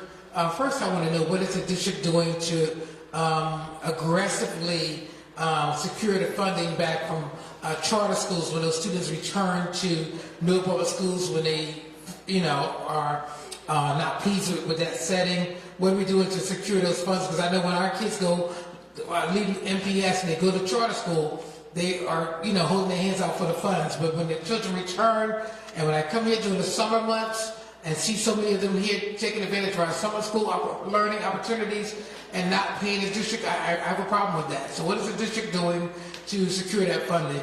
I liked a lot of what I heard this evening. I do have a few suggestions. I've said it before. You cannot, I believe schools should have integrity. I believe that the budget should reflect the needs of the students in the schools and that community, and I believe principal autonomy has hindered that. We definitely need, critical positions, staff members in certain schools.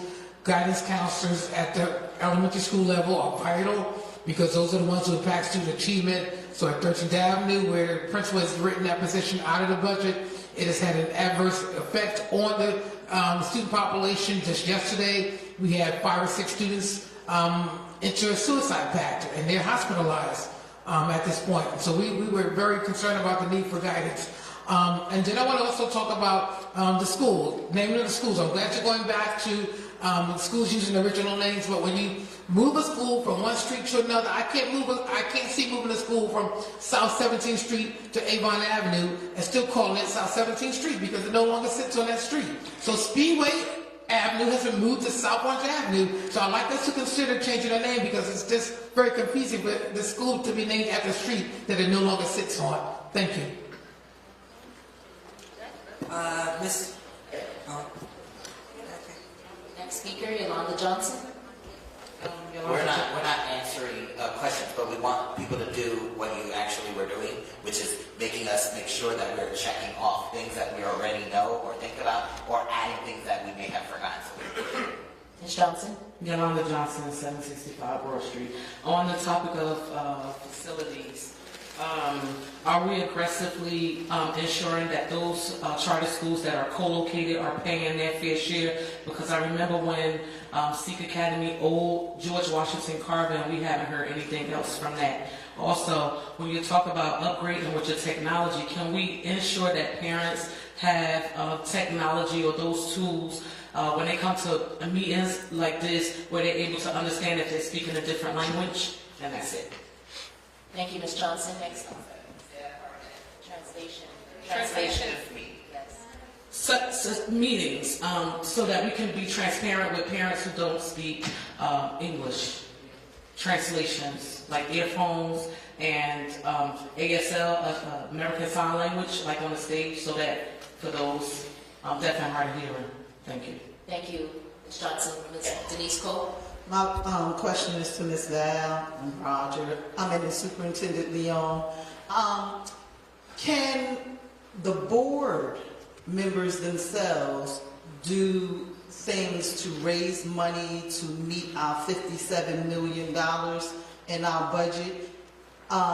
Because I know we have a portion of our budget where people can make donations to our budget. Can they do anything like that? That's one question. Also, I wanted to ask about the $73,000 that SEEK was supposed to be given to George Washington Carver that I still haven't gotten an answer from Chief Counsel, and I've been asking this question for almost a year and a half now. She's new, but when she started, I asked the same question. How was that $73 million that was supposed to be for upgrading George Washington Carver? Did we receive that money? What were the upgrades that were done? How is that money being used in the budget? Was it appropriated to the schools? Also, I know that Westside received a number of contributions from the money allocation from different sources. And how was that money put into their budget? Where was it? Was it put into the general fund? Was it put into the budget? And how was that allocated back to the school for student achievement? Second, I want to know what is the board's goal, and have the board's goal been met as far as the budget and making sure that we are not overspending in areas for our efficiency in our budget, to make sure, because I know you spent $246,000 for a curriculum that you never used. That is a lot of money that could have been spent directly into the classroom. So what is the board's goal as far as the budget and helping meeting the deficit that we have? Because we have to begin to organize around our budget, because I went to the Senate here and nobody from this board showed up. I wanted to know if Ms. Val and Roger can put no, they went to the Assembly, they never went to the Senate. So I wanted to know if you all can put the presentation that you submitted to the Assembly, can you submit it to the Senate also, because the Senate hearings are still going on, so it's open for you to submit the presentation you did today to the Senate so that they and the Assembly are also on the same page. Because I was at the Assembly, Senate and the Assembly, and I spoke today on behalf of Newark Public Schools at the Assembly hearing, and I gave them another option on how to fund the charter so that they're not taking $288 million out of our budget. So I just want to make sure that we're all doing our part for our children when it comes to meeting our children's need and meeting our district's need. Thank you. Thank you, Ms. Cole. Next speaker. Jay Coulter. Good evening, Ms. President. Good evening, Mr. Coulter. And good evening, distinguished board members and dignitaries. Rob, we can't hear this mic. Good evening, Mr. President, and good evening, board members and distinguished guests, members, community friends. I just want to salute my councilman, chief of staff, Councilman John James. I see her in the room. Salutations to you. I just wanted to say, board, good job that you all are here. Except for Ms. Gaddy. On this budget, the professional services, $4 million and change. If we could support the superintendent in helping him set up a set-aside program in the purchasing department, particularly the affirmative action department. Not looking for a response now, I'm just go through the list. The programs and instruction, the only professional that we heard this evening speak about programs and instruction was the superintendent himself. We need to see stronger investments and line items directly that's going to hit the classroom for both professional development and supporting the Program and Instruction Committee. That segues into the Affordable Care Act. I am still suffering whiplash from hearing the $45 million price tag of the Affordable Care Act that was inflicted upon the district. We need to figure out a strategy moving forward so that that never happens to us again, Mr. President. The Amistad curriculum, it's good that board member Haynes brought that up. Last year I had the honor to attend it. If board members other than Ms. Owens could attend it this year, I think that we would be able to expand the Amistad infusion so that we bring the African American community and the Puerto Rican community to share some of that African American and Puerto Rican history, because we have very black roots, but sometimes we don't dig as deep to find those roots. I'll leave that at that. The other part is the bonding capacity. I'm approaching a minute and a half. Because the district is now a type 2 district, it's imperative for you all to follow up on the consideration that we gave last year's president, which was to go over to Wall Street and to begin to speak to people in the financial industry on how your district that you are all elected to pass policy on are going to begin to bond your own projects. Municipal council will not be able to continue to float bonds to help for the capital issues. I hear someone speaking in the background, but I'm not going to let them defer the time. We want to work as one community. The other thing is Special Olympics. Candace Street School, North Regional Day, and John F. Kennedy applied for those grants, and they did receive grant funds. But we need to support those special Olympic programs that are in the district so that we can infuse the superintendent's further analysis of program and instructions over his 1-year, 3-year, and 10-year plan. We hear about strategic plan. We don't hear about comprehensive equity plan, which is something the district does every 3 years. Comprehensive equity, parents need it, and we have a lack of it. The Green Schools Caucus, to the budget director, your second highest expenditure in the district is energy. I'm not hearing how we're going to reduce our energy costs with the systems so that this board can redistribute funding to teacher raises and other incentives. Teachers need higher pay, and if there's an incentive for teachers and principals that are doing amazing data-driven goals, superintendent, I think you should look at ways to rewarding those teachers and principals that are shattering data. Thank you, board, and you'll have a good evening. Thank you, Mr. Coulter. Next speaker. Hello, I'm Siobhan Lucas with Savant Solutions. My question is just simple. With building more of an entrepreneurial spirit within the schools, have the board thought of actually presenting programs themselves on how to build schools and actually charge other states and other countries, maybe even to show them how to build schools, as well as have your students take real estate courses. I think real estate is very important. It's one thing that everybody needs. Everybody needs a home. So real estate courses that can help the students as soon as they come out, even if they're 18, coming out with a real estate license is very important. And that's the only two things I have. Thank you. Her name was Siobhan Lucas. Next speaker, Ms. Crawford. Good evening. Good evening, everyone.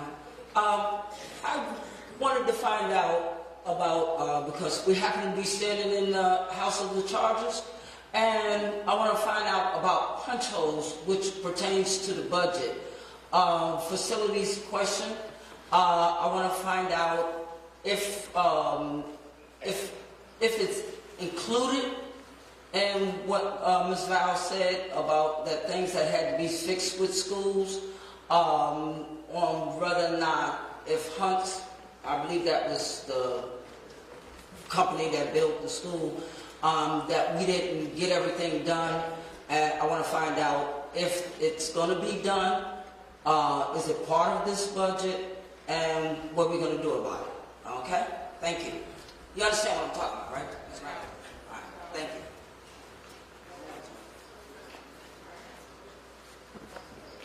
Next speaker. Good evening. My name is Salvatore Costanza. I work for Local 68. I represent the custodians in the district. My question is in this budget, which I didn't say, are you filling the vacancies for custodians, custodial workers, and the trades department? Because facilities for the past 3 years, since about 2010, has been slated. Custodial workers, custodians, been laid off, removed, transferred. They continue to do transfers now, where the custodial workers there's a school that has supposed to be allocated four custodial workers. 3 months ago, they removed 2 custodian workers. Now I have a custodian and a custodian worker and custodian and 2 workers. Are we going to fill these vacancies in these schools? I asked for what the formula is for the facilities, properly staffing facilities. I haven't gotten that. I have a school, 137,000 square feet. There's 1 head custodian and 2 workers permanent.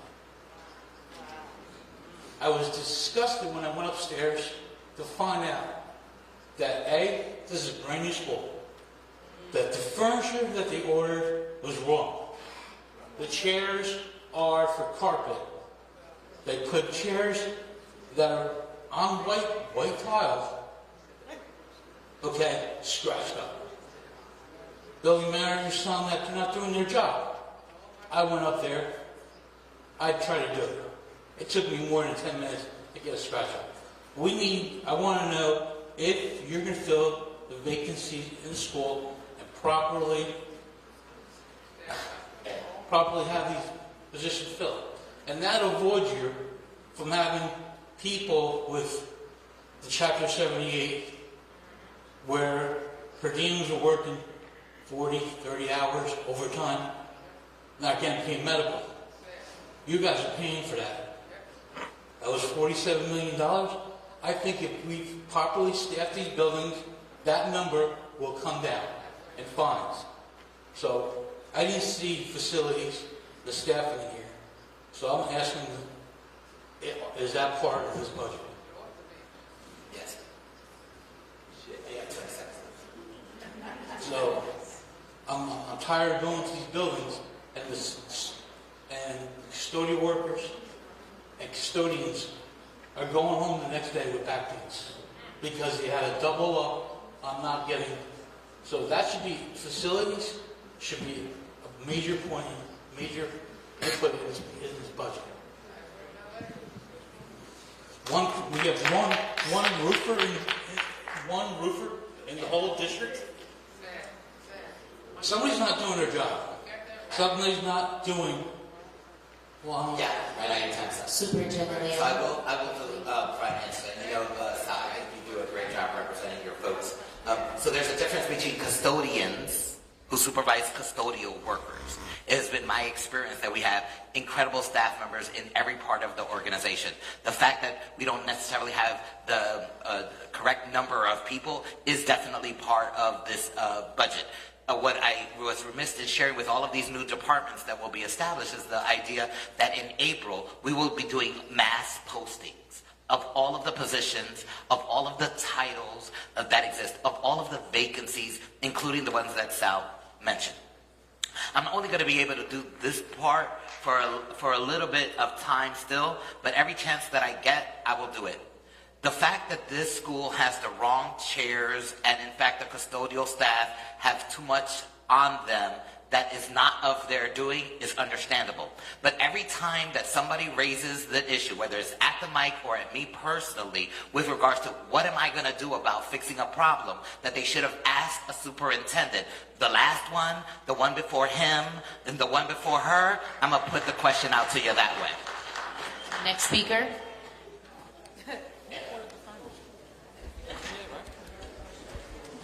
Next speaker.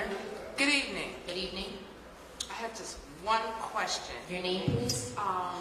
Carol Tago, 765 Broad Street, Newark, New Jersey. My one question is, what will happen if no one checked yes on the ballot budget question? What will happen if no one checks yes to the ballot budget question?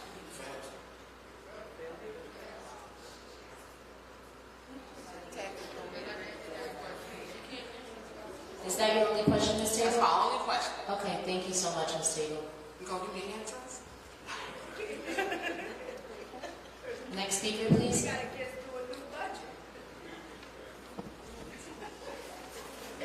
Hi, good evening. My name is Maria Salinas. I am parent of Lafayette Elementary School. Can you put the mic down? Oh, yes. Salinas. Sorry.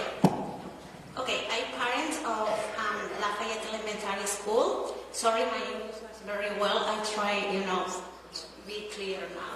So my question is about the park. They changed the name now, so it's NGASL. So this year, they canceled it after the school for the kids, for this program for help to the kids. So my daughter go to 4th grade.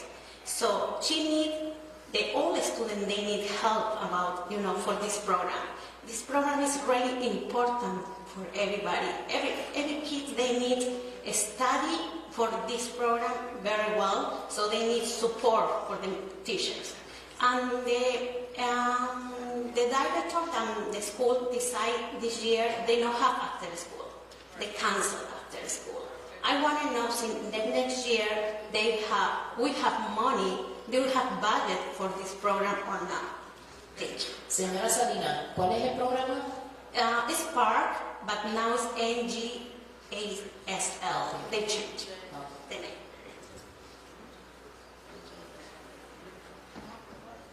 Next speaker.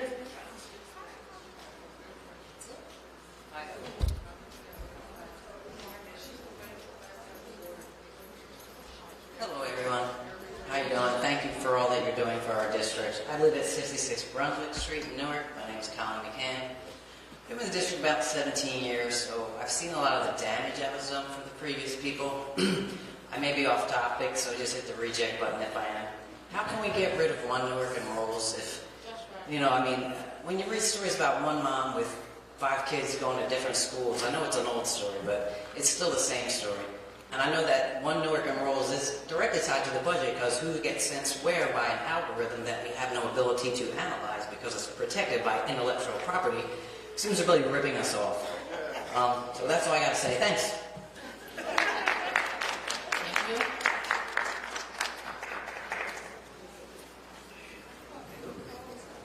Business. Public participation is now closed. Thank you. We need a motion to approve the 2019-2020 budget. Motion by Ms. Norton, second by Ms. Hill. We'll do a roll call. Mr. Bledsoe? Sorry, what's the motion again? Wait.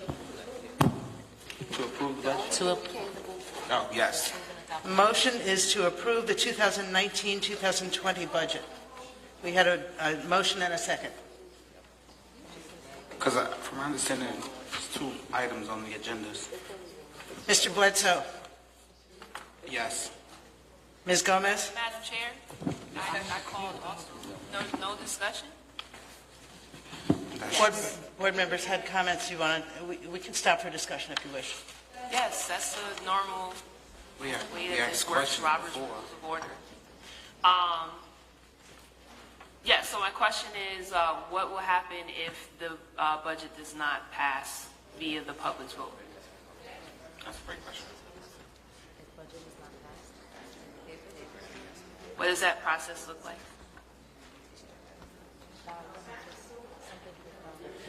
All right, there is, Ms. Owens, there's a process by which the failure of a budget has to, for a type 2 district, has to be implemented. It actually involves, in short, discussion with the municipal council, going before them, presenting the budget, having a discussion. They would have to vote, and then possibly taking it all the way to the commissioner for appeal. If the budget is defeated, the part of the budget that is defeated is only the $2.6 million tax levy. That's the only part that's defeated, and ultimately, if that were to be defeated and disapproved by the municipal council and the commissioner, the district would have to return to its budget review and cut $2.6 million from the budget, however necessary, to balance. Thank you.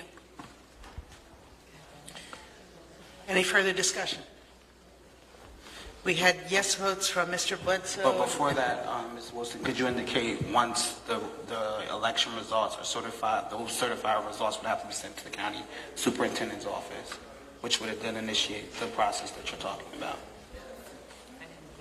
You would have to, the election results, you would have to certify to the county superintendent's office. The election will be the same as any election. It has to be certified by the county. The results of the election, which would include the results for the ballot question. Yes. Ms. Gomez? Not sure I heard her vote. Yes. Thank you. Ms. Haynes? Yes. Ms. Hill? Yes. Ms. Norton? Yes. Ms. Owens? Yes. Mr. Padilla? Yes. Ms. Garcia? Yes. Motion carries.